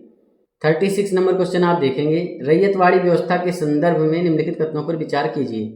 पहला कथन है कि इसके सूत्रधार थॉमस मुनरो और कैप्टन रिड थे। पहला कथन पूरी तरीके से सत्य है। यह उत्तर भारत के सभी राज्यों में लागू थी। दूसरा कथन गलत हो जाएगा, क्योंकि जो ये लागू थी आपके मद्रास प्रेसिडेंसी, बम्बई प्रेसिडेंसी में लागू थी, असम, कुर्ग में और बंगाल के कुछ क्षेत्र में, पूर्वी बंगाल में लागू थी। तो यहाँ पर फिलहाल केवल एक सही है, तो ए ही राइट आंसर हो जाएगा। 37 नंबर क्वेश्चन आप देखेंगे, ईस्ट इंडिया एसोसिएशन की स्थापना कहाँ की गई थी? देखिए, जो ईस्ट इंडिया एसोसिएशन की स्थापना होती है वो लंदन में की जाती है। कौन करते हैं? दादा भाई नौरोजी करते हैं। इसकी स्थापना करते हैं क्यों है ईस्ट इंडिया एसोसिएशन की? तो इसकी स्थापना होती इसलिए है कि जो भारतीय समस्याएं हैं उस पर विचार करने के लिए और ब्रिटिश जनमत को प्रभावित करने के लिए, मतलब वहाँ पर जो ब्रिटिश होते हैं उनको प्रभावित करने की, भाई ऐसा ऐसा हमारे समाज में चल रहा है, हमारे भारतीयों के ऊपर इतनी दुर्दशा जो है ब्रिटिश गवर्नमेंट ने वहाँ पर लगा रखी है, ईस्ट इंडिया कंपनी ने लगा रखी है। तो ईस्ट इंडिया एसोसिएशन की स्थापना लंदन में 1866 में दादा भाई नौरोजी करते हैं। तो यहाँ सी राइट आंसर हो जाएगा। वहीं मुंबई या बम्बई कह लीजिए, वहाँ पर आर्य समाज की स्थापना हुई थी, अभी मैंने बताई आपको। रामकृष्ण मिशन जो होता है वो कोलकाता के बेलूर में इसका जो है मुख्यालय होता है, ये चीज़ ध्यान रखना आप। 38 नंबर क्वेश्चन आप देखेंगे, निम्नलिखित में से कौन मद्रास महाजन सभा से संबद्ध नहीं है? देखिए, जो मद्रास महाजन सभा की स्थापना होती है 1884 में होती है और इसकी स्थापना करते हैं M Veeraraghavachari, V Subramaniam Iyer, P Anand Charlu. मतलब ये 3 लोग होते हैं। ये नाम याद रखेंगे आप, नोट कर लेंगे कॉपी में, रफ में, रजिस्टर में, जिसमें आप करना चाहें।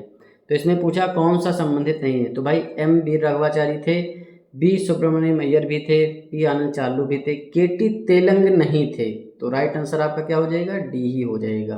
देखिए, अगला क्वेश्चन करें उससे पहले दादा भाई नौरोजी के बारे में थोड़ी जानकारी आप जान लीजिए। देखिए, दादा भाई नौरोजी जो होते हैं वो भारत का आर्थिक अफवाह का सिद्धांत जो है अपने लेख इंडिया डेप्ट टू इंग्लैंड में देते हैं। मतलब आर्थिक अफवाह का सिद्धांत तो ये होता है कि किस तरीके से अंग्रेज भारत को लूट रहे हैं। दादा भाई नौरोजी होते हैं जो कि ब्रिटिश हाउस ऑफ कॉमन्स के लिए 1892 तथा 1895 में सांसद चुने गए थे। तो सबसे पहले ब्रिटिश हाउस ऑफ कॉमन्स में कौन चुने गए? दादा भाई नौरोजी चुने गए। कब चुने गए? 1892 में, और 1895 में सांसद चुने गए। ये सम्मान पाने वाले पहले एशियाई थे। इन्हें the old man of India कहा जाता है। ये चीज़ भी आप ध्यान रखेंगे। इनकी पुस्तक है poverty and un-British rule in India. देखिए, जो सबसे पहले ये आर्थिक अफवाह का सिद्धांत देते हैं वो अपने लेख में देते हैं। लेख का नाम होता है इंडिया डेप्ट टू इंग्लैंड। ये चीज़ भी आप ध्यान रखेंगे। देखिए, जुलाई 1854 में सर चार्ल्स वुड जो होते हैं बोर्ड ऑफ कंट्रोल के प्रधान बनाए जाते हैं। इसी के तहत जो भारतीय सरकार को एक नई योजना भेजी गई जिसे वुड डिस्पैच कहा जाता है या वुड का निर्देश पत्र कहा जाता है। इसमें प्राथमिक शिक्षा से लेकर के विश्वविद्यालय स्तर तक की शिक्षा के लिए एक व्यापक योजना बनाई गई। इसे भारतीय शिक्षा का मेग्ना कार्टा भी कहा जाता है। लॉर्ड मैकाले ये अपने विचारों को 2 फरवरी 1835 को अपने प्रसिद्ध स्मरण पत्र में प्रतिपादित करते हैं, लिखते हैं। अपने प्रस्तावों को, उसकी योजना यह थी कि यह एक ऐसा वर्ग बनाया जाएगा जो रंग तथा रक्त से तो भारतीय हो, परंतु प्रवृत्ति, विचार, नैतिकता, बुद्धि से अंग्रेज हो। उसका मानना यही था कि भाई ठीक है, तुम्हारा कलर कुछ भी है, मतलब तुम गोरे हो, चिट्टे हो, या तुम सांवले हो, काले हो, कोई बात नहीं है। तुम्हारा रंग कुछ भी हो, तुम्हारा रक्त कुछ भी हो, वो भारतीय हो, लेकिन तुम्हारी प्रवृत्ति है, विचार है, नैतिकता है, बुद्धि है, सब अंग्रेज वाली है। आज भी आप देखते हैं लोग वेस्टर्न की तरफ ज़्यादातर भागते ही भागते हैं, पूरा अपना ओल्ड कल्चर जो इंडियन कल्चर था उसको भूलते चले जा रहे हैं। तो ये चीज़ें आपकी तब भी थी, उनका यही मकसद ही था, जो कि मकसद लगभग पूरा भी हो गया है। उसके विचार 1835 को एक प्रस्ताव द्वारा अनुमोदित कर दिए गए। इसी के तहत 1835 में ही लॉर्ड मैकाले की शिक्षा पद्धति को अनुमोदन मिल जाता है, मतलब उसे लागू कर दिया जाता है। तो लॉर्ड मैकाले की शिक्षा पद्धति कब लागू होती है? 1835 में। 39 नंबर क्वेश्चन आप देखेंगे, ब्रिटिश साम्राज्यवाद के दौरान भारत का आर्थिक अपवाह का सिद्धांत किसने प्रस्तुत किया था? देखिए, जो दादा भाई नौरोजी होते हैं वो भारत का आर्थिक अपवाह का सिद्धांत जो देते हैं अपने एक लेख में देते हैं, उसका नाम होता है इंडिया डेब्ट टू इंग्लैंड। अच्छा, दादा भाई नौरोजी के बारे में एक चीज़ और भी आपको पता होनी चाहिए भाई, 1866 में ईस्ट इंडिया एसोसिएशन की स्थापना लंदन में करते हैं, जिसका उद्देश्य होता है कि जो भारतीयों की स्थिति है उससे ब्रिटिश लोगों को अवगत कराया जाए, उनका जनमत लिया जाए। तो यहाँ फिलहाल जो है भारत का आर्थिक अपवाह का सिद्धांत आपके दादा भाई नौरोजी ने दिया था, सी राइट आंसर हो जाएगा। इनकी पुस्तक है poverty and un British rule in India, ये चीज़ भी आप ध्यान रखेंगे। देखिए 40 नंबर क्वेश्चन आप देखेंगे, 1854 का सर चार्ल्स वुड का डिस्पैच क्या था? देखिए, जो सर चार्ल्स वुड डिस्पैच होता है उसे कहा जाता है भारतीय शिक्षा का मैग्ना कार्टा। इसके तहत प्राथमिक शिक्षा से लेकर के विश्वविद्यालय स्तर तक की शिक्षाओं के लिए एक व्यापक योजना बनाई गई थी। तो इसका संबंध शैक्षिक सुधारों से है, डी राइट आंसर हो जाएगा। कभी क्वेश्चन में आ जाए चार्ल्स वुड डिस्पैच कब आया, तो 1854 में आया। लॉर्ड मैकाले शिक्षा पद्धति कब लागू होती है? देखिए, लॉर्ड मैकाले का काम ही क्या था, वो सोच रहे थे रंग हो, रूप हो, कुछ भी हो, लेकिन विचार प्रवृत्ति जो भी है सब जो है अंग्रेजों वाली होनी चाहिए। इस तरीके का हमें एक समाज बनाना है, और इस तरीके से ये जो है लॉर्ड मैकाले शिक्षा पद्धति लेकर आते हैं 1835 में, सी राइट आंसर हो जाएगा। देखिए अगला क्वेश्चन करें, उससे पहले सैडलर आयोग के बारे में थोड़ी जानकारी आप जान लीजिए। देखिए, जो सैडलर आयोग होता है 1917 ईस्वी में कलकत्ता विश्वविद्यालय की समस्याओं के अध्ययन के लिए डॉक्टर M.E. सैडलर के नेतृत्व में आता है। कि जो कलकत्ता विश्वविद्यालय है वहाँ पर जो समस्याएं चल रही हैं अध्ययन को लेकर के, उसके विषय में डॉक्टर M.E. सैडलर आते हैं 1917 में। इस आयोग में 2 भारतीय भी थे, डॉक्टर आशुतोष मुखर्जी, डॉक्टर जियाउद्दीन अहमद इसके सदस्य थे।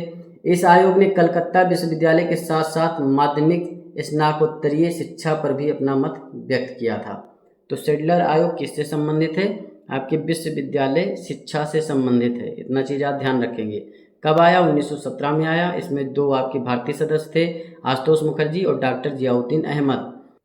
सैडलर आयोग के बारे में आप समझ गए, 1917 में आता है। वहीं सार्जेंट योजना 1944 में लाई जाती है केंद्रीय शिक्षा सलाहकार मंडल के द्वारा, और इसी सार्जेंट योजना के तहत ही राष्ट्रीय शिक्षा योजना भी प्रस्तुत की गई।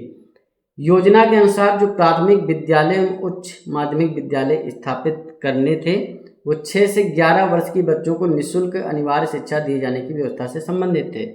तो सार्जेंट योजना भी किससे संबंधित है? शिक्षा व्यवस्था से संबंधित है। केंद्रीय शिक्षा सलाहकार मंडल ने इसे प्रस्तुत किया था, और इसमें क्या होता है कि भाई जो आपका प्राथमिक विद्यालय है या उच्च माध्यमिक विद्यालय है उसमें 6 से 11 वर्ष के बच्चों को निःशुल्क शिक्षा अनिवार्य किया जाना चाहिए। देखिए, सन 1880 में लॉर्ड रिपन को भारत का गवर्नर जनरल मनोनीत किया जाता है, ये आपको पता ही है। उस समय उन्होंने भारतीय शिक्षा के विषय में 1822 नहीं होगा, यहाँ 1882 होगा, ठीक। 1882 में एक कमीशन गठित किया जिसे भारतीय शिक्षा आयोग कहा गया। विलियम हंटर जो थे इस कमीशन के सदस्य थे, और इन्हीं के नाम से हंटर कमीशन इसे कहा जाता है। तो हंटर कमीशन 1882 में आया और लॉर्ड रिपन के समय आता है। चीज़ आप ध्यान रखेंगे किससे संबंधित है? भारतीय शिक्षा से संबंधित है। देखिए, जो सर चार्ल्स वुड होते हैं अंग्रेजी शिक्षा का प्रचार करने और महिलाओं की शिक्षा पर जोर देने के लिए 1854 ईस्वी में जो तत्कालीन गवर्नर थे उस समय भाई आपके लॉर्ड डलहौजी, 1848 से 56 तक लॉर्ड डलहौजी का कार्यकाल रहता है। तो एक पत्र लिखते हैं जिसे वुड का घोषणा पत्र कहा जाता है, वुड डिस्पैच भी कहा जाता है, और इसे भारतीय शिक्षा का मैग्ना कार्टा भी कहा जाता है। इसमें यह कहा गया था कि प्राथमिक विद्यालयों की मातृभाषा होनी चाहिए, उच्च शिक्षा यानी कि विश्वविद्यालयों की शिक्षा की माध्यम अंग्रेजी भाषा, मतलब जो भी प्राथमिक विद्यालय होंगी उनकी जो मातृभाषा होगी वहाँ की, हिंदी है तो हिंदी, संस्कृत है संस्कृत, तेलुगु है तेलुगु, तो वहाँ की वही भाषा होगी मातृभाषा प्राथमिक विद्यालय की। लेकिन जो विश्वविद्यालय स्तर की जो है शिक्षा दी जाएगी वो अंग्रेजी भाषा में दी जाएगी। तो ये था आपका चार्ल्स वुड डिस्पैच। देखिए 42 नंबर क्वेश्चन आपका क्या है कि उत्तर प्रदेश में बोर्ड ऑफ सेकेंडरी एजुकेशन की स्थापना किस आयोग के सुझाव पर हुआ।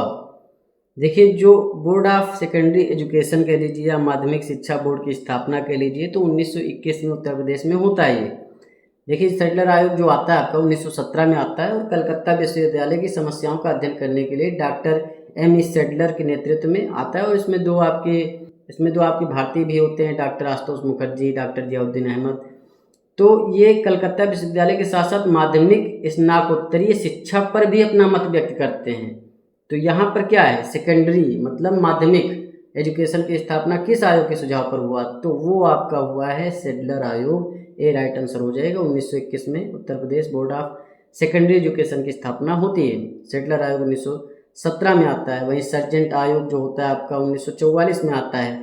वहीं हंटर शिक्षा आयोग या हंटर कमीशन 1882 में आता है। वुड डिस्पैच आपका 1854 में आता है। देखिए अगला क्वेश्चन करें उससे पहले स्थायी बंदोबस्त के बारे में थोड़ी जानकारी आप जान लीजिए। देखिए स्थायी बंदोबस्त जो होता है उसे इस्तमरारी बंदोबस्त भी कहा जाता है। ईस्ट इंडिया कंपनी और बंगाल के जमींदारों के बीच कर वसूलने से संबंधित एक व्यवस्था थी, स्थायी व्यवस्था थी। स्थायी बंदोबस्त 22 मार्च 1793 को लागू किया गया था लॉर्ड कॉर्नवालिस के द्वारा। बाद में यह कुछ विनियामकों द्वारा पूरे उत्तर भारत में लागू किया गया। देखिए कल को क्वेश्चन पूछ ले भाई उत्तर भारत में कौन सी व्यवस्था लागू थी, तो स्थायी बंदोबस्त लागू थी। वारेन हेस्टिंग के द्वारा बंगाल में स्थापित कर संग्रहण की ठेकेदारी व्यवस्था से किसानों की स्थिति जो है वो शोचनीय हो गई थी। मतलब जो ठेकेदारी व्यवस्था लाए थे वो आपके कौन लाए थे, वारेन हेस्टिंग। तो उसके बाद में स्थायी बंदोबस्त लाया जाता है। इस स्थिति में सुधार के लिए कंपनी सरकार ने लॉर्ड कॉर्नवालिस को स्थायी सुधार के लिए नियुक्त किया। स्थायी बंदोबस्त या इस्तमरारी बंदोबस्त ईस्ट इंडिया कंपनी बंगाल के जमींदारों के बीच कर वसूलने से संबंधित व्यवस्था थी और 22 मार्च 1793 को लागू किया गया था। डबल लिख गया है तो इतना ध्यान रखेंगे आप फिलहाल। 43 नंबर क्वेश्चन आप देखेंगे कि बंगाल में स्थायी बंदोबस्त व्यवस्था किसने और कब लागू किया था, तो लॉर्ड कॉर्नवालिस ने 1793 में लागू किया था। स्थायी बंदोबस्त को इस्तमरारी बंदोबस्त भी कहा जाता है। ये एक तरह से पूरे उत्तर भारत में लागू की गई व्यवस्था थी। ए राइट आंसर हो जाएगा। वारेन हेस्टिंग ठेकेदारी व्यवस्था लेकर आते हैं, आपको पता ही है। लॉर्ड वेलेस्ली आपकी सहायक संधि लेकर आते हैं, ये भी आपको पता है। देखिए अगला क्वेश्चन करें उससे पहले राजा राम मोहन राय के बारे में थोड़ी जानकारी आप जान लीजिए। जो राजा राम मोहन राय होते हैं दिल्ली के मुगल सम्राट अकबर द्वितीय की पेंशन से संबंधित जो शिकायत होती उसको लेकर इंग्लैंड गए और फिर अकबर उन्हें राजा की उपाधि भी देते हैं, अकबर द्वितीय। एकेश्वरवाद को वे हिंदू धर्म के बहुदेववाद और ईसाई के धर्मवाद के प्रति सुधारात्मक कदम मानते थे। मतलब जो हिंदू धर्म में बहुदेववाद था उससे हट करके एकेश्वरवाद वो लाना चाहते थे। उनका मानना था कि एकेश्वरवाद जो है वो मानवता के लिए सार्वभौमिक मॉडल का समर्थन करता है। राजा राम मोहन राय का मानना था कि जब तक महिलाओं को अशिक्षा, बाल विवाह, सती प्रथा जैसे अमानवीय रूपों से मुक्त नहीं किया जाता तब तक हिंदू समाज प्रगति पर नहीं जा सकता। वह महिलाओं की स्वतंत्रता और विशेष रूप से सती प्रथा और विधवा पुनर्विवाह के उन्मूलन पर अपने अग्रणी विचार कार्रवाई के लिए जाने जाते हैं। उन्होंने बाल विवाह, महिलाओं की अशिक्षा और विधवाओं के लिए बहुत सारे काम किए। आपको पता है कि भाई सती प्रथा ये खत्म करते हैं पूरी तरीके से 1829 में जो लॉर्ड विलियम बेंटिक होते हैं और ये मिलकर के अधिनियम 17 के तहत उसे खत्म कर देते हैं सती प्रथा को। 44 नंबर क्वेश्चन आप देखेंगे, राजा राम मोहन राय के संदर्भ में निम्नलिखित कथनों में से कौन सा सही है आपको बताना है। देखिए पहला कथन है कि भारत में पत्रकारिता का अग्रदूत माना जाता है। पहला कथन पूरी तरीके से सत्य है क्योंकि राजा राम मोहन राय जी होते हैं जो कि अपनी एक पुस्तक निकालते हैं तोहफात उल मोहद्दीन, प्रकाशित कराते हैं 1809 में। उसमें मूर्ति पूजा का विरोध करते हैं, एकेश्वरवाद का विरोध करते हैं। 1821 में बंगला साप्ताहिक पत्रिका संवाद कौमुदी भी निकालते हैं। तो पत्रकारिता का अग्रदूत इन्हें माना जाता है। वहीं दूसरा कथन है कि सर्वप्रथम प्रार्थना समाज का गठन इन्होंने किया। दूसरा कथन गलत हो जाएगा आपका क्योंकि जो प्रार्थना समाज की स्थापना होती है 1867 में होती है और केशव चंद्र सेन की प्रेरणा से आत्माराम पांडुरंग करते हैं इसकी स्थापना। वहीं तीसरा कथन है कि इन्होंने भारतीय मुगल सम्राट अकबर द्वितीय का पक्ष अंग्रेज सरकार के सामने रखा। तीसरा कथन भी आपका सत्य है क्योंकि अकबर द्वितीय की पेंशन अंग्रेज रोक देते हैं तो ये लंदन जाते हैं और पेंशन उनकी बढ़वा देते हैं और उसके बाद में जो अकबर द्वितीय होते हैं ये इन्हें राजा की उपाधि देते हैं। तो उपयुक्त कथनों में से कौन सा सही है, तो भाई 1 और 3 सही है, मतलब बी राइट आंसर हो जाएगा। देखिए अगला क्वेश्चन करें उससे पहले थोड़ी जानकारी आप जान लीजिए। बंगाल में मुस्लिम पुनर्जागरण का जो पिता कहा जाता है वो नवाब अब्दुल लतीफ खान को कहा जाता है। जो अब्दुल लतीफ़ खान हैं 19वीं सदी में मुस्लिम आधुनिकीकरण के पथ प्रदर्शक थे। तो कल को क्वेश्चन बन सकता है भाई जो मुस्लिम आधुनिकीकरण के जो है पथ प्रदर्शक कौन थे, तो अब्दुल लतीफ़ थे 19वीं सदी में। वहीं शिक्षा के क्षेत्र में उनका योगदान महत्वपूर्ण था। इनकी तुलना जो होती है अब्दुल लतीफ़ खान की, जिस तरीके से अपने यहाँ राजा राम मोहन राय थे, उसी तरीके से मुसलमानों में अब्दुल लतीफ़ खान थे, ये बंगाल के थे, और राजा राम मोहन राय भी आपके बंगाल से रिलेटेड थे।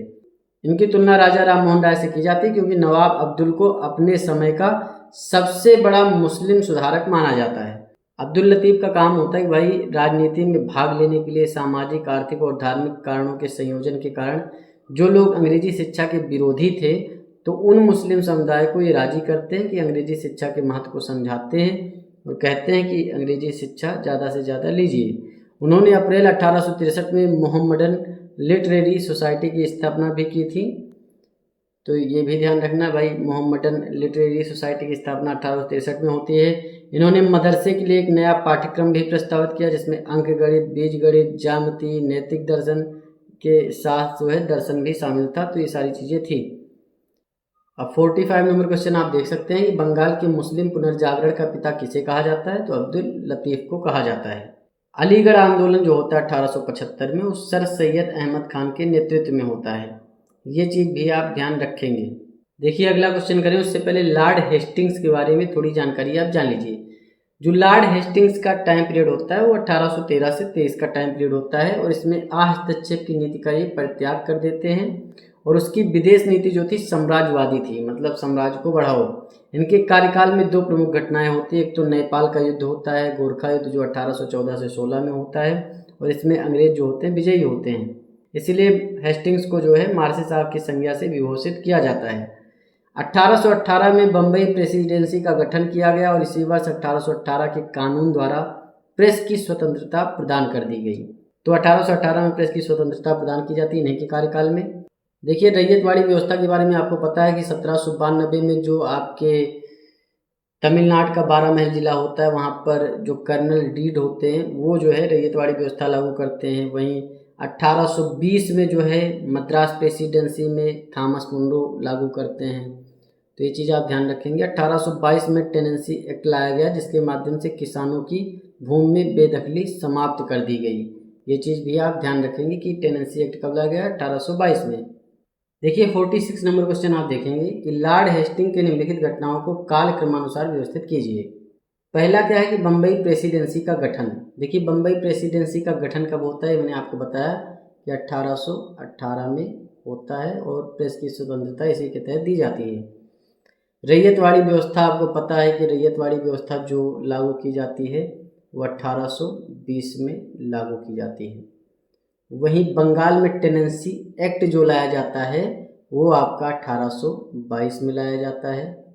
वहीं गोरखा का युद्ध जो होता है वो आपका 1814 से 16 में होता है। जैसा कि आपको पता है लॉर्ड हेस्टिंग का जो टाइम पीरियड होता है 1813 से 23 के मध्य होता है और इसी में सब देखिए आपका चल रहा है ये। तो इसमें सीरियल में आपको लगाना है, तो जाहिर सी बात है गोरखा युद्ध आपका पहले हो जाएगा, उसके बाद में बम्बई प्रेसिडेंसी मतलब 4-1 और उसके बाद में 2-3, 4-1-2-3 आपका राइट आंसर हो जाएगा।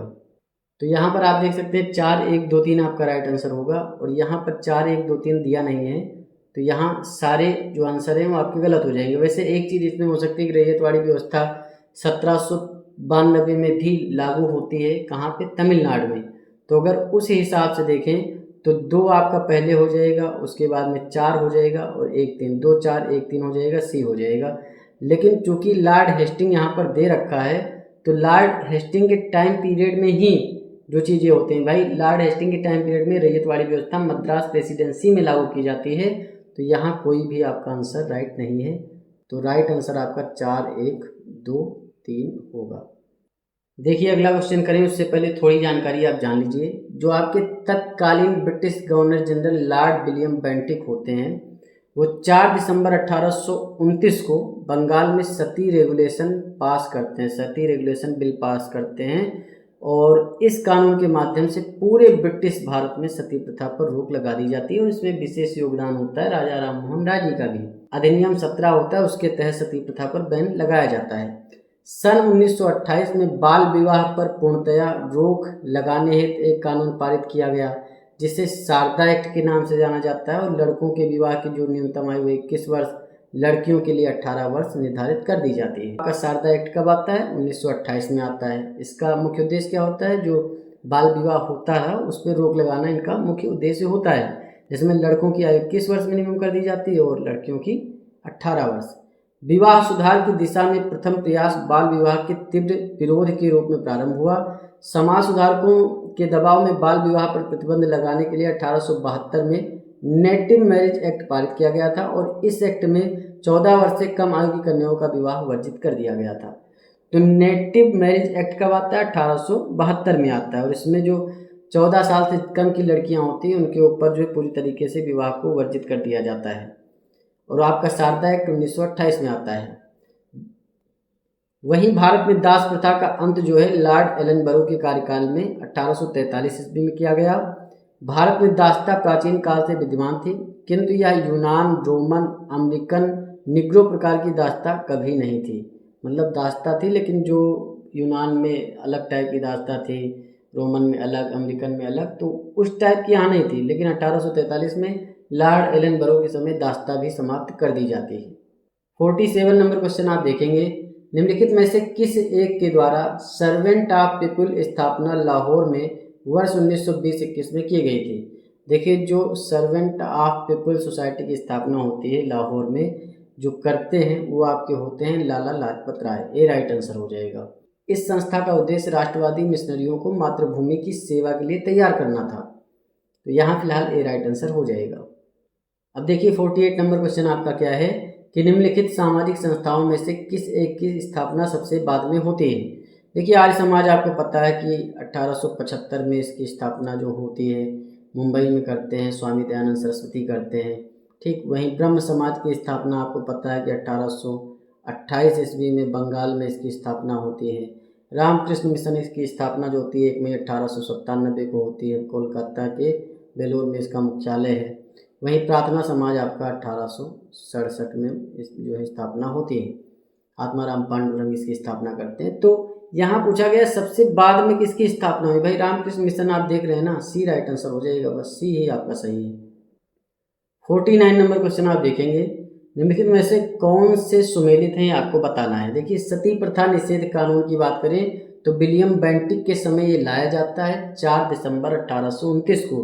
अधिनियम 17 के तहत सती प्रथा को पूरी तरीके से ब्रिटिश शासन में जो भी क्षेत्र आता है वहाँ प्रतिबंधित कर दिया जाता है। इसमें मुख्य रूप से भूमिका निभाते हैं राजा राममोहन राय।